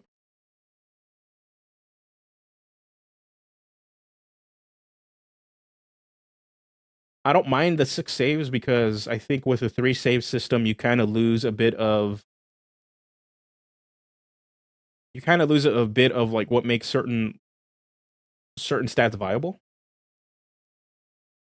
So like in a 3 save system, strength, which is already kind of like a crap stat in 5e currently. Yeah, will fortitude reflex becomes kind of a even more nothing burger in a 3 save system. Like, there's other ways to fix it. Pathfinder fixes it that all weapon damage is dealt through strength, so you still, if you want to do additional damage, you still have to actually like use strength and have some level of strength. But it's not necessary completely because certain dex-based weapons, when you crit and stuff, do additional, like, their damage die changes. Yeah, they also have flat-footed and touch AC. Yeah. That's stuff where we never had. I've never played with touch AC, but flat-footed was something we're getting used to with Pathfinder 2nd Edition. Yeah, I want strength to matter more rather than some weapon and carrying. I agree. Like, that's stuff that they're not going to change, though, just because there isn't a big enough outcry from like the community to really change those things. I think when it comes to like problems that at least player side problems have with the game, they want monks to be better. They want certain subclasses to definitely get nerfed, relooked at, and be updated, either nerfed or bumped up because they want them to be viable. And like a Berserker is probably the clearest indication, like, of what they did and changed with it for this new edition. And I've seen it in person. That's like one of the things I actually got to see for when we did the playtest. My brother played a Barbarian Berserker, and that shit ripped. Like, oh my god. I was like, okay, like Berserker looked cool in play. I was like, oh, okay, like they're actually doing, like, you're ripping through stuff. You're hurting. I've seen a trend of combining con and strength in other games. I've seen a lot of just like simplifying stats in a lot of games. Like, again, coming off a Cypher system, you only have 3 stats. You have, it's might, intelligence, and speed. That's it. That's in Cypher system. You have those 3 stats, and they act as a pool or a reservoir pool to do your actions, but also as a combined pool for your health. It is a very, very interesting system. That is not bad. For those that are leaning to more narrative style gameplay, they probably, yeah, you're probably gonna like Cypher System. I really enjoyed it. Yeah, Cypher System was definitely fun. If you want to see more, Ketup has a bunch of one shots. I believe Terran Indestructible Boy was in a superhero story one. I just did a cyberpunk one shot. Yeah, for me, like I very much like role play. The more role play narrative centered stuff. Like if you, as you could see, despite like my earlier videos on here being more character building focused, they were still focused on like what kind of narrative can you kind of infuse into the class choices to make a certain, like, to play a certain thing from either Magic the Gathering or from a setting. Right. So like I'm very much more roleplay focused. Combat is becoming also my least enjoyed part of the game because it takes so damn long.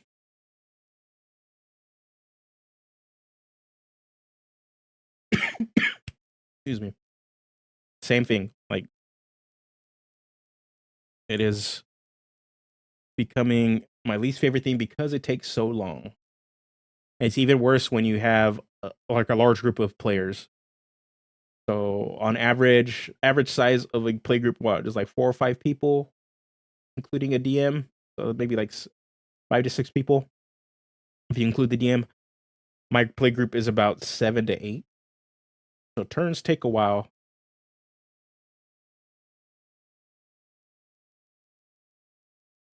I do need to try the TTRPG my friend made called Witch Hat Adventure, very RP focused and very unique magic system that you do IRL.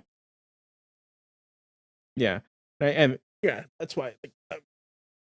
Cypher System is probably gonna be the next one I want to throw out my play group. I know we're gonna try Starfinder soon to see how that kind of goes. We're currently playing Pathfinder 2nd Edition. I've talked to them into trying out Vagabond. But yeah, I'm very much finding like the kind of RP or the kind of TTRPGs I tend to skew towards, and I very much like. I like some level of combat, but I am very much leaning towards faster combat, more RP, and not in a way where it's like faster combat because you're hyper optimized and just going to obliterate a challenge. It's more combat moves a lot faster and still progresses the story. Or if you are doing combat, it is a centerpiece of the overarching story that you're trying to tell.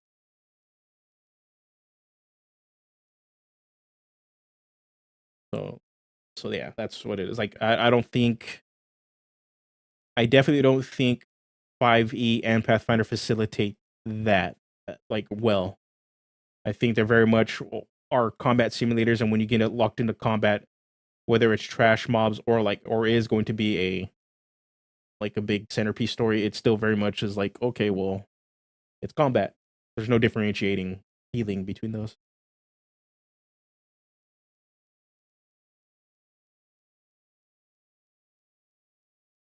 So yeah. So all right, let's see what we got going on.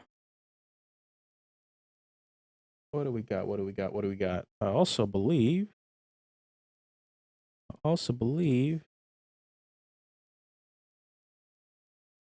we were going to look at. Oh, we're going to look at. Right. No, we're going to look at the command. Is it right here? Nope. Yeah, here we go. Here we go. Here we go. 130. Okay. Might need to fix this.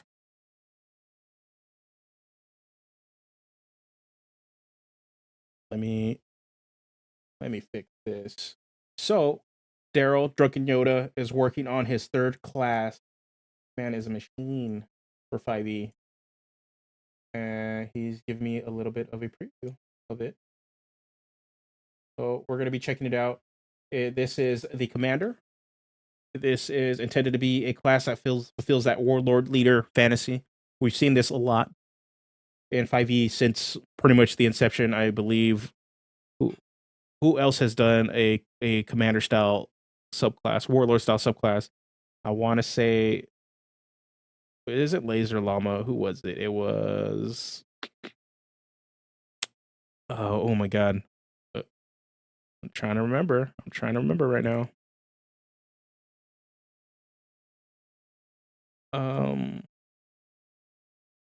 Give me a sec. Oh, Kibbles Tasty, I believe, also had a warlord class, I want to say. So definitely him. So this is kind of in the same vein of like that kind of class, but the big thing, I've seen people using Paladin and flavoring it as this. Yeah, it makes a lot of sense. The aura makes like as a sort of presence that you're giving off. I believe Indestructible Boy also has the Sovereign, which is sort of in the realm of that, but more with a nobility angle to it. But one of the things that I know he does different with his class is that he doesn't rely on maneuvers, which is what you see on a lot of the sort of leadership warlord classes, where they really just feel like a battle master fighter of the class.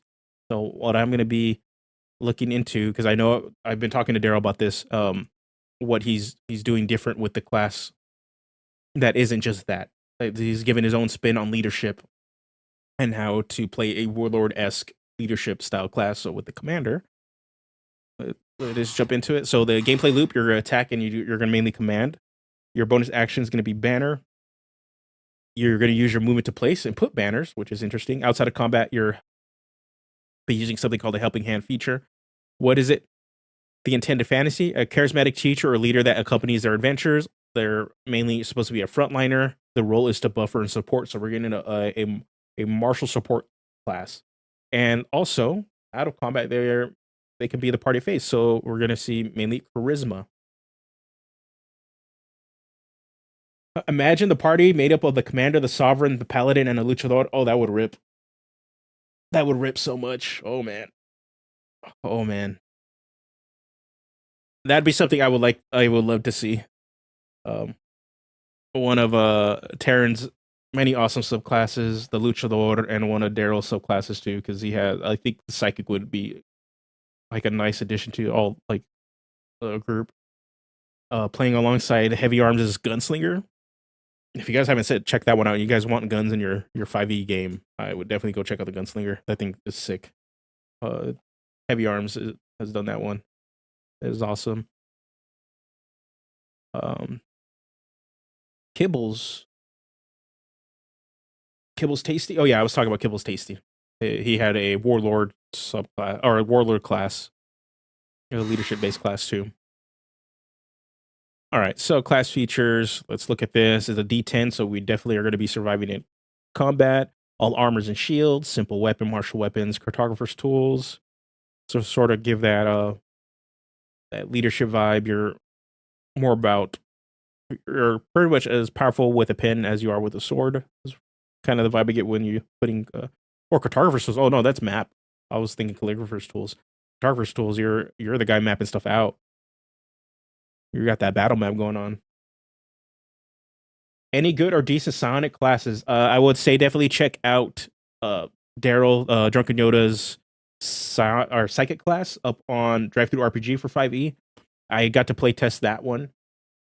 It uses something you're already familiar with, which is the psychic dice that are in the psychic subclasses for 5e, and makes it and filters that out into a full class.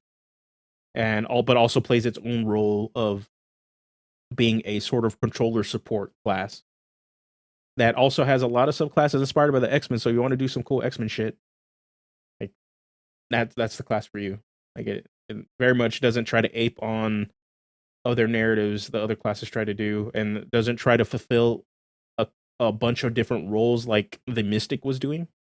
It very much is still a supportive control class, which is actually pretty awesome. Okay, so we're gonna get athletics.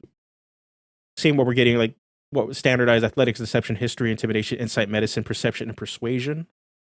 All right, you get to pick all these weapons here, which you kind of expect. 5 javelins, or a simple melee weapon. You get a martial weapon and a shield, or 2 martial weapons. You want a dual fist. You get a Dungeoneer's pack. That's the best pack right there. Or a Scholar's pack, chainmail, etc. Okay, so this is command is going to bring your bread and butter abilities. So you are a student of combat and know how to direct it. This ability to direct the battlefield is presented by command points. At first level, you have a number of command points equal to 2 plus your charisma modifier. When you roll for initiative, you gain all command points. Moreover, you can forgo one of your attacks to study the battlefield and regain and expend a command point. The command points increase by 1 at 6th level, for a total of 3 plus your charisma modifier, and another by 1 at 12th level, and 1 more at 18th level. All right, here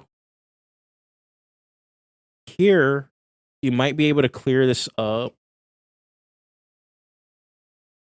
if you include the level progression in the table instead. Just that. So people, you just let them know, refer to the table to know when you get more command points.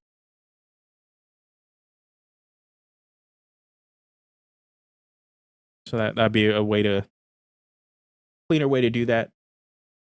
So you don't have to put it down there.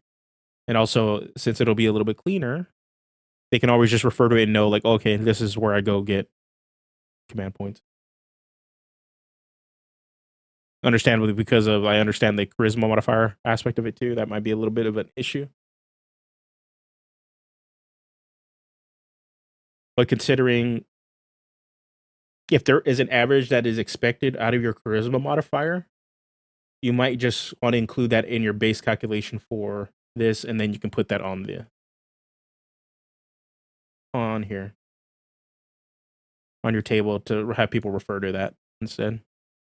Okay, so does this class give you a minion or pet, or does it help out allies? I'm assuming it is more of a support to help out allies. You don't get a pet, and honestly, it's probably the best way to go about it, because there is some negative narrative angles when you introduce like minions as a mechanic part of your class, that you might lean into narratives like slavery and stuff, like, which you don't want to touch. Like, it's just terrible.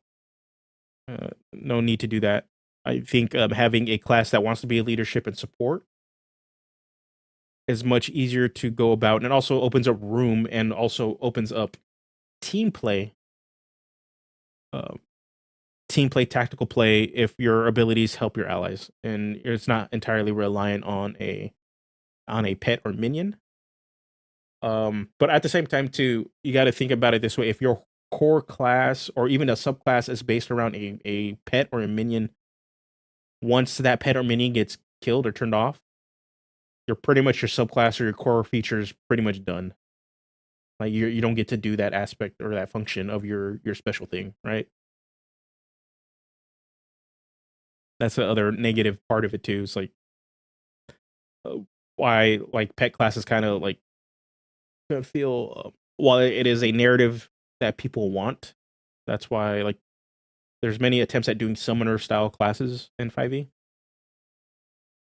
But it's also why those like pet subclasses also feel weak at times, especially like you go to the Artificer, which was the Battlesmith Artificer. I played that one personally, and at higher like in the mid to higher tiers of play, your pet is useless. Pretty much you're playing with hand tied behind your back at that point too. Okay, so what command does, you can issue each command once per turn. You spend a command point to do this. So immediately after you hit with a weapon attack against a creature on your turn, you can spend one command point to allow a creature that you could see and hear you within 30 feet of you to use this reaction to move up to half its speed without provoking opportunity attack. All right, so pretty much like I press the attack on this is called Rally. So you get to reposition an ally. Immediately after you hit with a weapon attack against a creature on your turn, you can spend one command point to let a creature that you can touch gain a number of temporary hit points equal to a number of d6 equal to half your commander level. Ooh, maximum of 1, maximum of 9. Okay. That's interesting. There's some ways you can kind of play with this instead of like doing d6s and ease up the calculation for you here. That I'm thinking, because I'm trying to think, it's like, unless you're gonna have these d6s be something else, like say for example, if your charisma points were actually just a pool of d6s that you're using, it makes a lot of sense. Like, okay, well, you spend a command point, you spend a d6 to do that. But if they're not all going to be d6s or something, then it's very much easier to just do flat numbers, in my experience. Yeah, either your current level plus your mod temp HP, or since it's very much you're trying to inspire them, you very much can still do like proficiency bonus plus your charisma mod. That's why I would see it too, because it's like you're still having that aspect of you have much more of a presence because of your charisma, depending on how strong your charisma modifier is. But since your baseline, what the proficiency modifier represents is like your actual like your leadership ability also. It's like those two combined can create like give you more temp HP to bolster. So that's how I would look at that and like, okay, but still not bad. Like you're gonna get might be too strong because you can get a nice chunky amount of d6s for temp HP, which is a lot. Still, not at first level so much, but the fourth level is 2d6s. It can become a thing. Natural born leader, but even I think at higher levels it doesn't look that enticing. But say your charisma modifier, like you're in these mid ranges, while say you're getting at lower levels, you're getting 2 plus, you're getting like 4 temp HP. At like these first 3-4 levels, that's a nice chunk of temp HP. But as soon as you get into these higher levels here, or it's 5, maybe you got your charisma up to 3 again, so that's only 8 temp HP. Yeah, that's not too much. Might be something that can be upgraded later, but I know it's easier to calculate. But now, like looking at it, it's to make sure that this feature is active in later parts of the game. Yeah. Okay.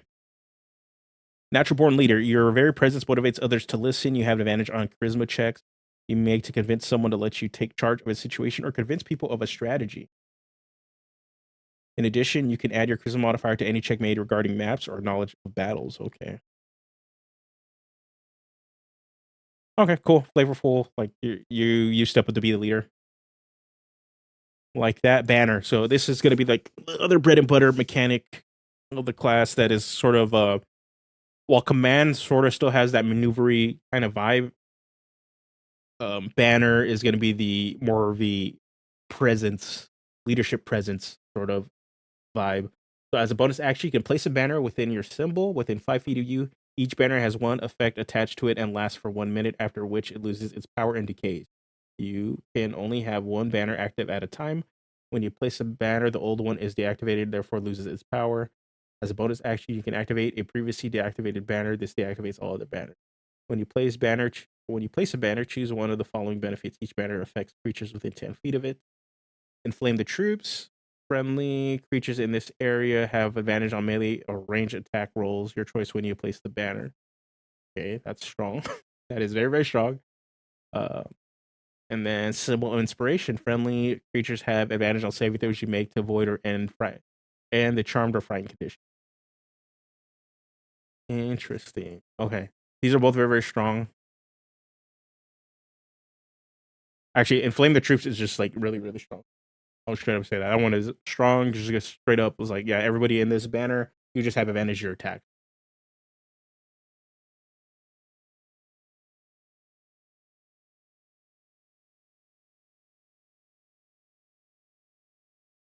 That is really, really good. Symbol of Inspiration's still really solid, especially at these low levels, since Charmed and Frightened are pretty much are much stronger in the lower levels to protect against. Or actually, it's harder to protect against, is what I'm trying to say. Yeah, Inflame the Troops would have to get toned down. Yeah, that's what I'm saying. Inflame the Troops has to get toned down. Just straight up, like, everybody within 10 feet of you that you're your ally just get advantage on all their attacks. No. I think you can do another sort of, like, attack buff here.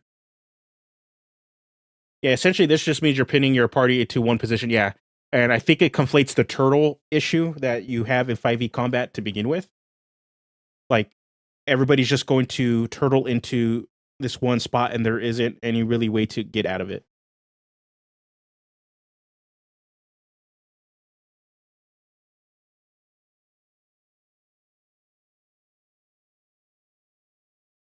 Some other things you could probably do if you wanted to be really attack focused, instead of just straight up like giving advantage. I would avoid like giving advantage or increasing damage, because again, you're trying to think like, what can you do? Increasing your crit range by 1, like bringing it down to 19 wouldn't be bad. But again, I think it runs into the issue of you are attempting to you're going to move everybody to one single spot, and everybody's going to turtle and just create a mush fight. Excuse me. So that's something like you got to attempt to avoid.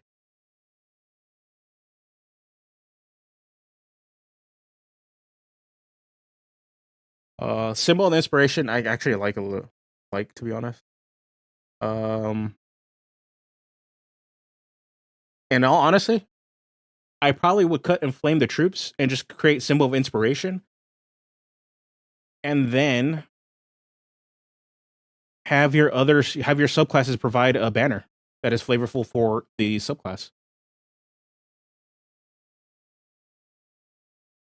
Like that's what I would do. Like create one baseline one very similar to Channel Divinity, but then you have a baseline one that is very supportive, that is very, very strong,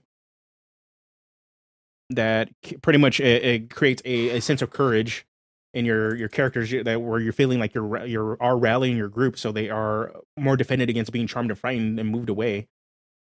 They are very much centered and controlled, and then you just have banners that are exclusive to your subclasses.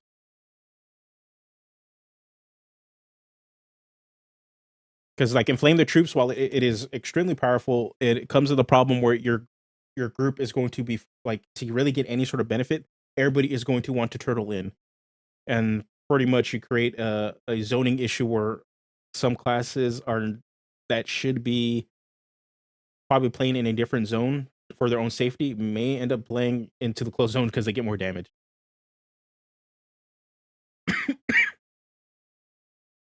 So that's why it's like, I would say cut this one, do this one, and then for additional options, filter them into your subclass. This makes range characters essentially the only way you should play. Actually, that is true. Ooh, man, that is gross. That is gross. Yeah, I'm thinking about it. Like with range characters, you just put a banner. Because does the all simple martial weapons, okay, all armors and shields.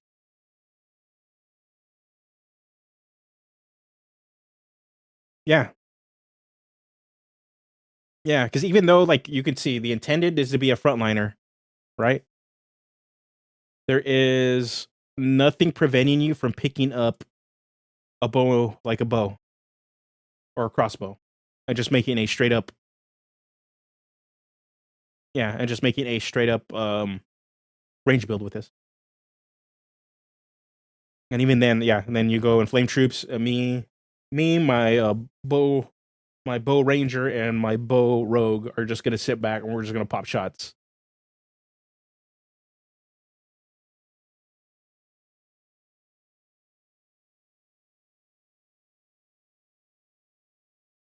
Yeah, and then you add in, because it's just range attack rolls. So I'm assuming this will go to range spell attack rolls.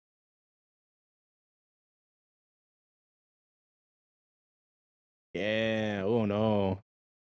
It's not even a turtle issue. Yeah, it's like you just put that on the far back. You just have your spellcasters unload, create some crowd control, and everybody else that isn't like, and then you start blasting. Oh man. Yeah. Yeah. My suggestion is to cut this. To cut this, I don't think you really need to have a lot of different options. Instead, keep Symbol of Inspiration.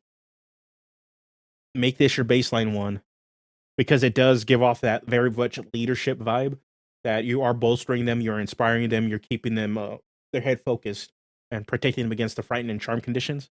And since you already have more leadership abilities right here with Rally and Bolster, you could just move other subclasses to have banner features that are exclusive to them that will give you different effects that you can change.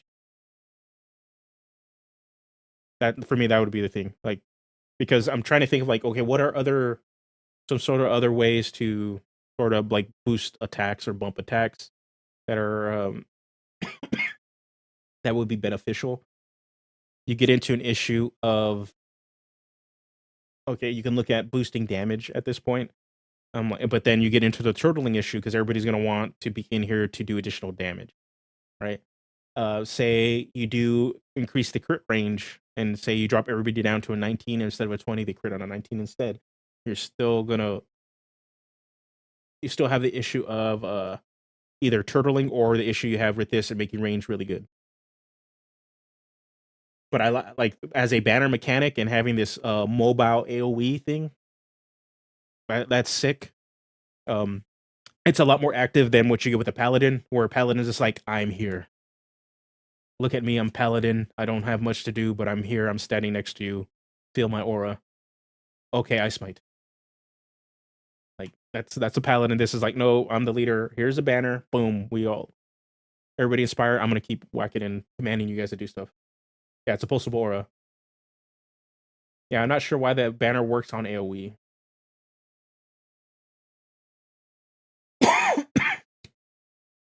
Yeah, what's going on, Luke? The banner command the commander could easily be the banner master. Yeah, like I like the idea of this. I've talked to Darel before about trying to find a narrative for a subclass mechanic that is all about like creating AoE, like a mobile AoE effect. Something you saw in, who had it?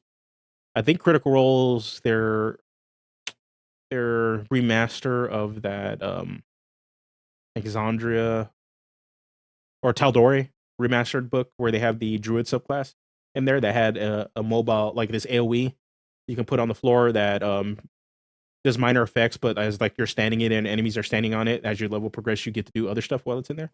Like I had I've been wanting to play with that mechanic for as a core class feature. I just can't find a narrative to fit it. And I can see like the banners kind of a way to kind of do that. I know I talked to Darel about this before. But yeah, symbol inspiration being a movable like a movable banner that you can just plant and it happens, and anybody standing in it at that point gets the buff. I'm really much like, yeah, symbol inspiration, yay.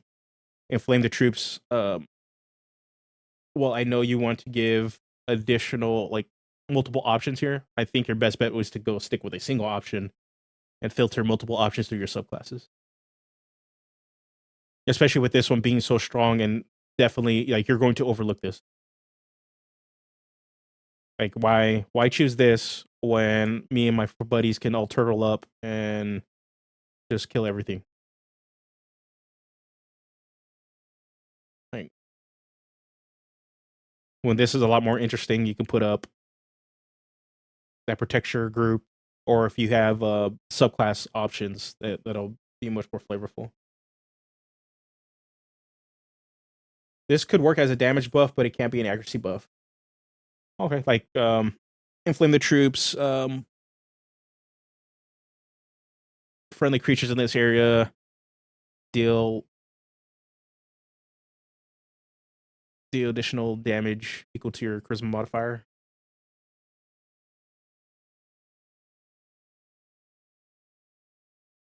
So yeah, that wouldn't be bad. Yeah, similar inspiration though. For me, it's like, okay, I like this. I like this one. But yeah, straight up advantages can be rough. All right, let's see what Helping Hand is. As a bonus action, you can aid a creature within 30 feet of you. You grant it advantage on the next ability check it makes to perform a task you're helping it with, provided that it makes the check before the start of your next turn. Okay, so it is the help action with range.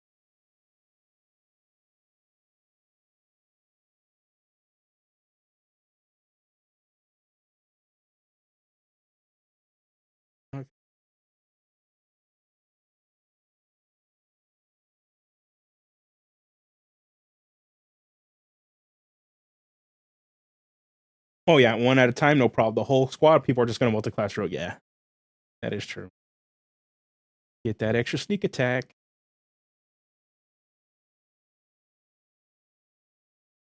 Yeah, Helping Hand. So you're gonna get ranged help action, and then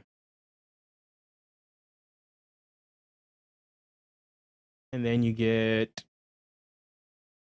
to make an initiative check. As a bunch of you can aid a creature within 30 feet of you, granted advantage on the next ability check and make. Okay, so it's only limited to ability checks. And then okay, hold on.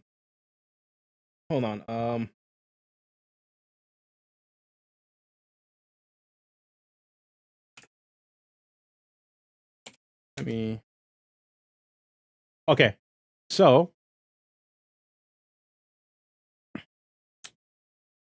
all right. So here's some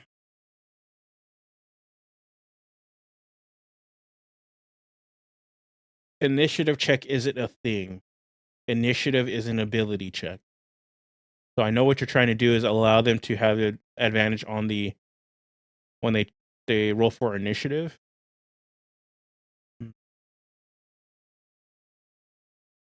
This gives you ranged help.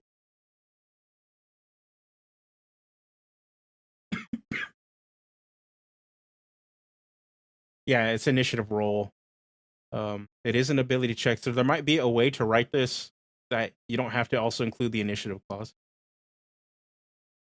But then again, you're doing it as a reaction.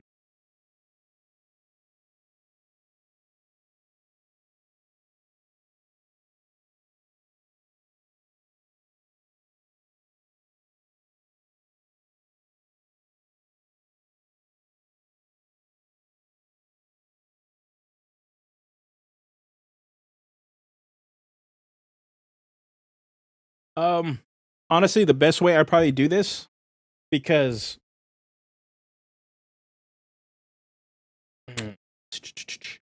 takes ability check and makes to perform a task you're helping it with, provided that it makes the check before the start of your next turn. This isn't okay. Next ability check. So this is going to be mainly for skills and initiative. It's not going to be for saves. So I don't know if the turn clause is even needed.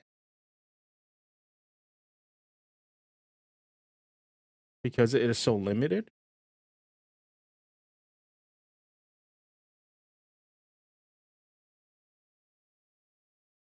You could make this and remove this clause right here, and make this whole feature a reaction-based mechanic. Yeah, it's help, but not helpful. Yeah.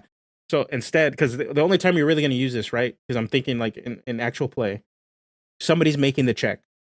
They're never going to preemptively do this, right? You're never going to preemptively think because you're never going to know what's going to come up that when they have to make that check. So you can't just be like, I want to give you the bonus action just in case you make a check next time for something until your next turn. So you're probably better off due to act like how people actually play to turn this into a reaction. So when somebody's actually making that ability check, you're giving them advantage on that check. Yeah. This can be help as a bonus action or as a reaction to an initial roll to grant that ally advantage on that roll. Yeah. Because if they're yeah, it's either that or like I'm thinking because since initiative is an ability check, you could just have it give them make it a reaction based that is pretty much a very singled out, very limited help action. That is based on a reaction whenever they're performing the task. And it's only limited to a set amount for yourself. Instead of having it limited at the start of your next turn, because yeah, you're not in terms of actual play, the only time this is ever gonna come up is like when you probably are gonna use your reaction to do it. Because the DM is calling for a certain ability check. So it makes more sense that yeah, you're as a reaction, you're using it as a player.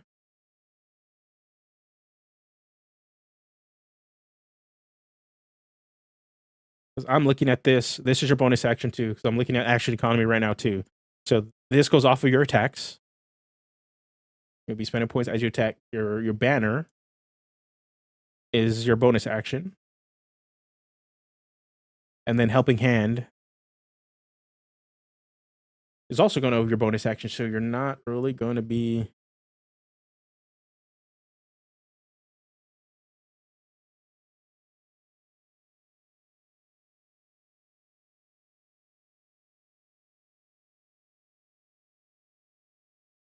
Yeah, I personally would probably just move this out. And if you're really keen on advantage on an ability check, make a reaction within a creature within 30 feet of you. As a reaction, you can give them advantage on the ability check. Because then also this will count towards the initiative too. Or what Taryn said too, you can give help as a bonus action, or just stick to the reaction to an initiative roll to grant the ally advantage on that roll. Yeah, but it's just because of actual play. This is the fact that this is coded as a bonus action. You have to be preemptive, and then this part right here doesn't allow you to really make it useful in a way that it's going to be like actually active. It gives you too much of a time limit because you have to preemptively think it, but they only have that next turn, and they're not sure if they're going to even the DM's going to even call for that ability check, right? Okay. So command strike. Let's go to the next one. Command strike. Immediately after you hit it with a weapon attack against a creature on your turn, you can spend 1 command point to enable a creature within 30 feet of you that can see and hear you use its reactions to make 1 weapon attack against another creature you could see within reach of the commanded creature. His reaction to make 1 weapon attack against another creature you can see within reach of the commanded creature. Okay. Okay, excuse me. All right, so you're adding in another command. This one is find. So it seems like I'm looking at it throughout the rest of the classes. You're also going to be adding more commands as you filter into the class, which is okay.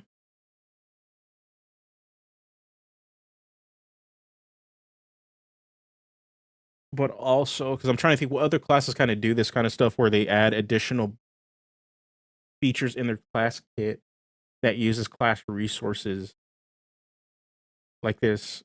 And I'm trying to think, because even maybe something like, does Monk do this? Where you can use key points to do stuff? I don't think so.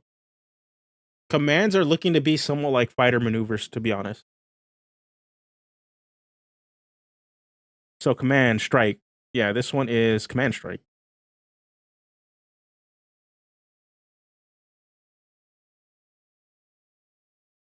Immediately after you hit with a weapon attack against a creature on your turn, you can spend 1 command point to enable a creature within 30 feet of you. They can see and hear you to use its reaction to make 1 weapon attack against another creature you can see within reach of the commanded creature. This is actually better than the Battlemaster Fighter one. Let me see, Battlemaster Fighter. I can read it. It's command strike.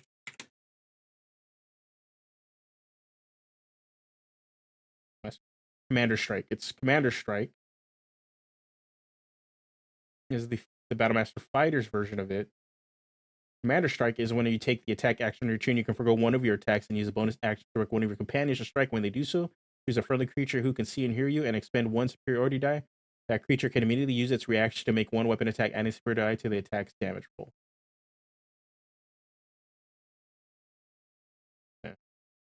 So there's a lot more resources being used in Commander's Strike as opposed to this.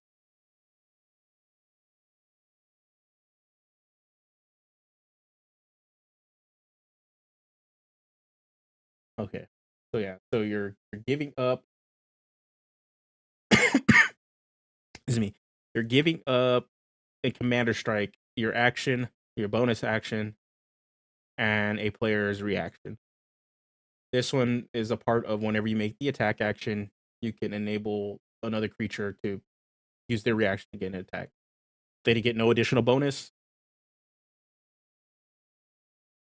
And the creature being attacked has to be pretty much within the range of the attack, or pretty much the range of the one you're commanding.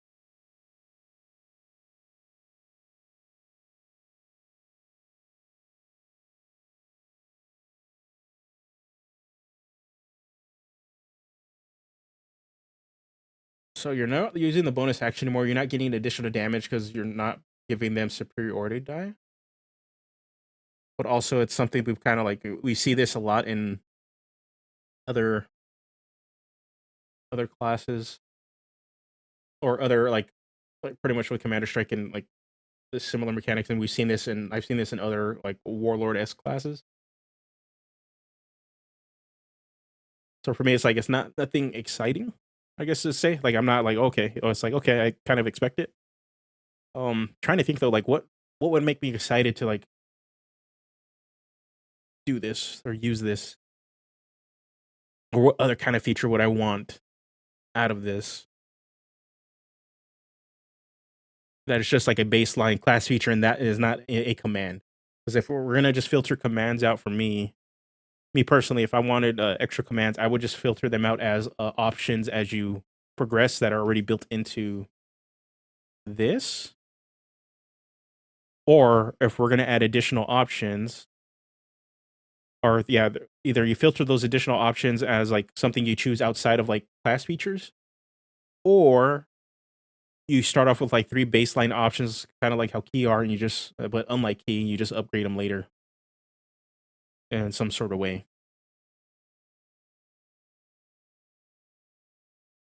Or again, if you want to add additional options and instead of making them like actual core class features, I would just give them to subclasses that have a certain leadership style that will trigger off of doing certain things. I think what was the class? There's a class in Pathfinder, the Swashbuckler.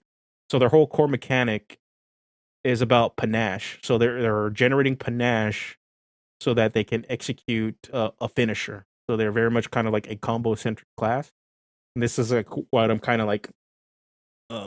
With this class potentially could remind me of this one is because in order to generate panache, while the core class has a baseline of like actions you can take to generate this, each subclass has a specific function that extends how you could generate panache.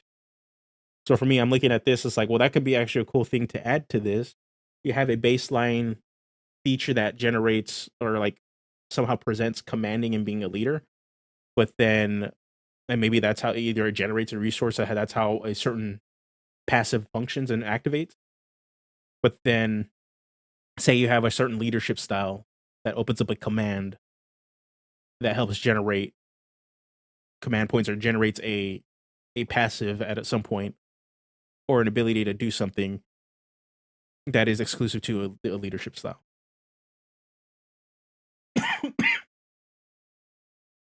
Yeah. Man strike. Okay. So yeah. For me, I wouldn't mind seeing this just get like either put as a separate option and not its own feat. Or if it's gonna be its own feat, not and you have it use not have it use command points, to be honest. In general, I'm just never a fan of like that for a baseline like class mechanic. It's not that it's bad. It's just for me.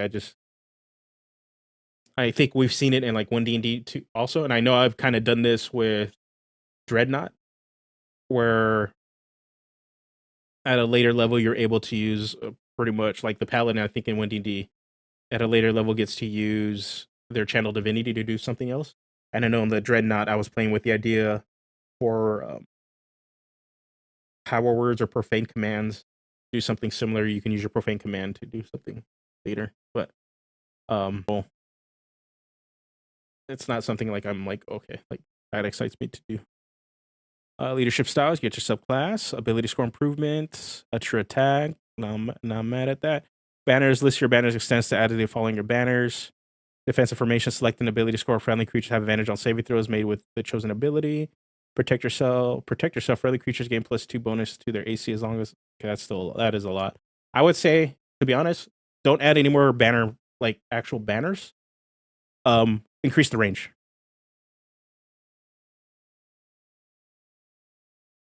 Just increase the range. Like at this point, because it's a lot easier, and so you can use these abilities and these specific and tie them to specific leadership styles and put that into subclasses. Because you're for me, it's like this feels very loaded, where these cool ideas could be filtered into subclasses and help actually bolster subclasses to actually determine a certain leadership style.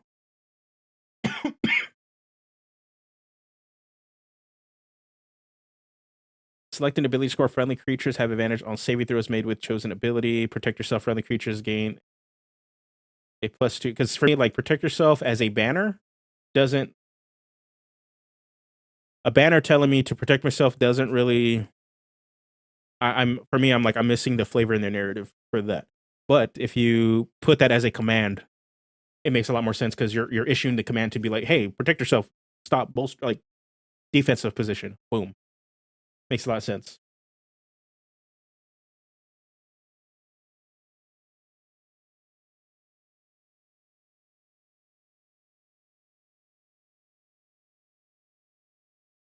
Selected ability score. Friendly creatures have advantage on saving throws made within the chosen ability. With the chosen ability.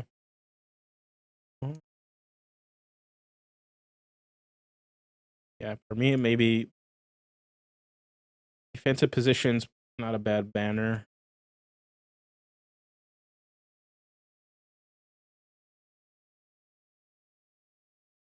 And let me go on to command harm.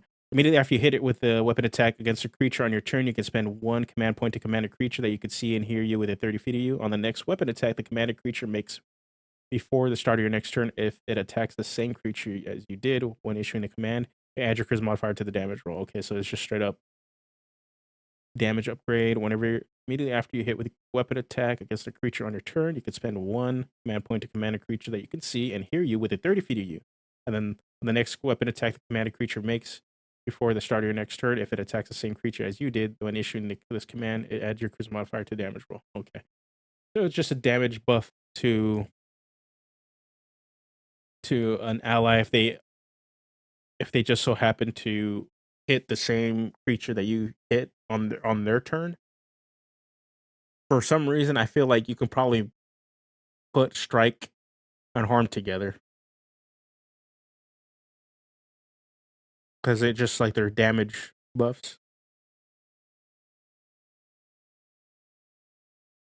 Doesn't seem like that you're spending a command point for it, but yeah, for me it's like they kind of do very similar things. And although the only difference is like there's a clause like okay they have to deal additional damage, and I'm thinking about it too. Is like which one do I really want to use, right? For me, command strike is a lot more appealing to use, especially if you have a rogue on your team, because at least with current 5e, so they give them the sneak attack, additional sneak attack, can be a lot more appealing.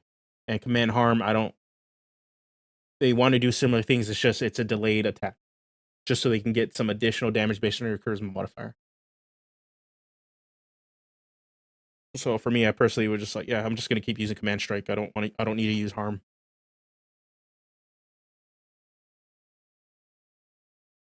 They kind of compete within the same space of what they're wanting to do. Pretty much deal additional damage.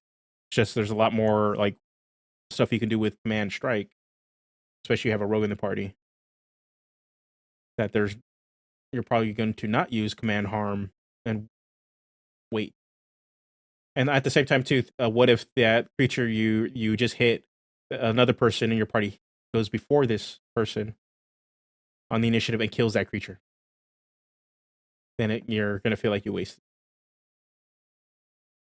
Advanced tactics of command requires a creature to use a reaction. It no longer needs to use a reaction to use that command. Okay, that's a fine bump. I'm not mad at that. Like, especially command strike, that makes a lot of sense.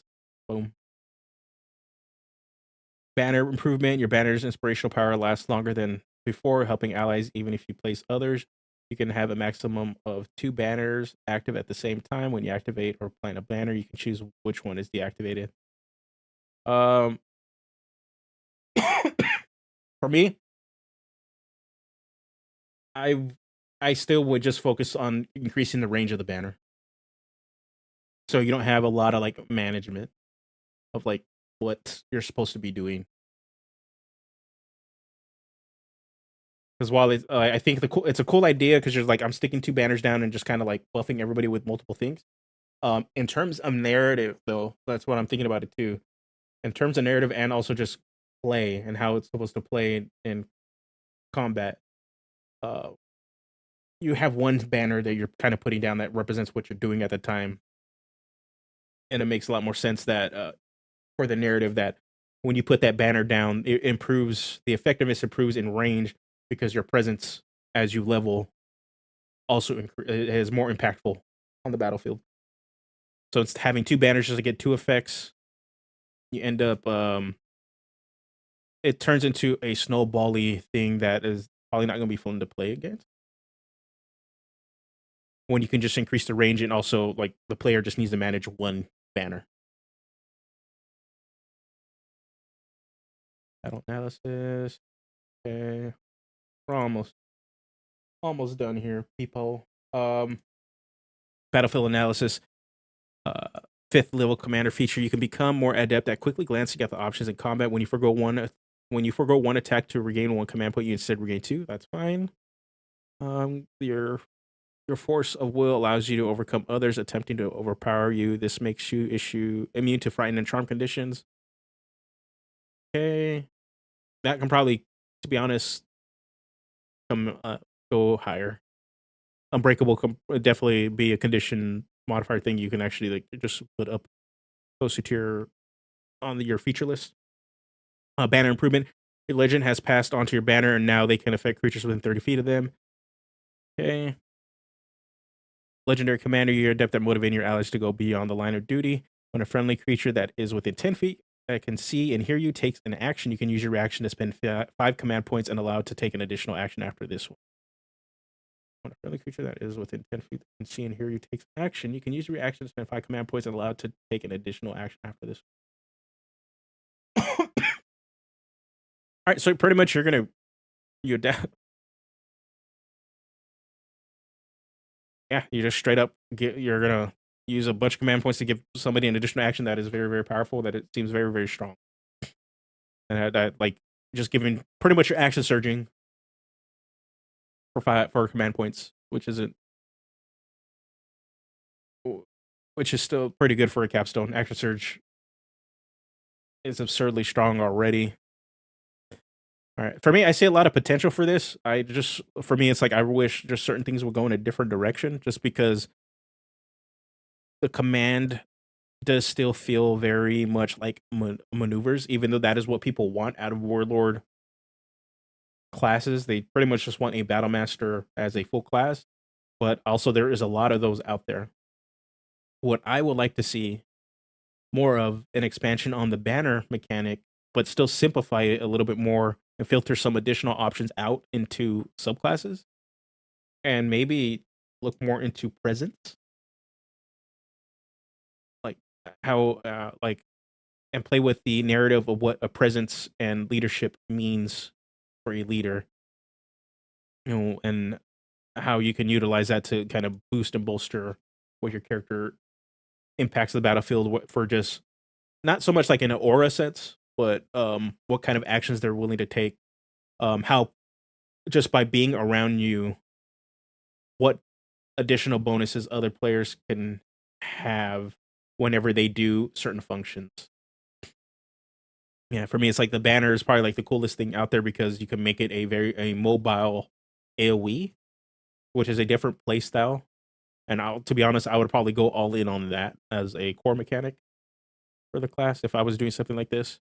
Other than that, like this still has a lot of like promise, but there's definitely like more narratives I would like to see with leadership, just because I've tried to mess with leadership stuff on my own, and it's just one of those things like leadership classes. A lot of people want them. It's a awesome mechanic or awesome narrative fantasy. It's just it seems that we always get stuck on maneuvers as a class feature. Alrighty, that about does it for me today, guys. I will be back Sunday. I'm going to take Wednesday off from streaming. I have to be going out of town on the next day, so I'm going to be using that whole night to be packing up and stuff. And then I will be back and streaming on Sunday. Maybe some stuff will pop up. Who knows? We'll go ahead and talk about that. If not, we will probably sit down and probably do some luchador design and start working on this heavyweight update. Put the Dreadnought a little bit on the back burner. Subclasses get their own banner. Cool. I'll hit you up right now on Discord and talk more about it. But yeah. So we'll be going and jumping into some Discord. Or excuse me. Lost my train of thought. We'll be getting into some more luchador design. And working on 2 new subclasses, and then working on magic items and more to make like a big chunky huge update to the class.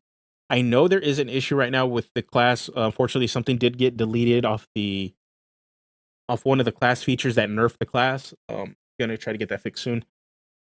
But that was not intended. Fuerte got nerfed on accident because I thought the class improvements were filtered into the class, but they weren't. So that will be added back in. Fuerte should work as it always did. As you progress into the class, you will be able to body slam and do more cool shit against larger creatures than you. So that was not the intention. So again, sorry about that. We'll get that fixed soon. So yeah, until then, I'll see you guys next weekend, or I will be back. And if anything changes, I'll let you guys know. As always, you can always reach me, hang out in the Dungeoneers Pack Discord. I have a link to that in the description. And until next time, guys, you guys have a good one. You guys take care. Peace.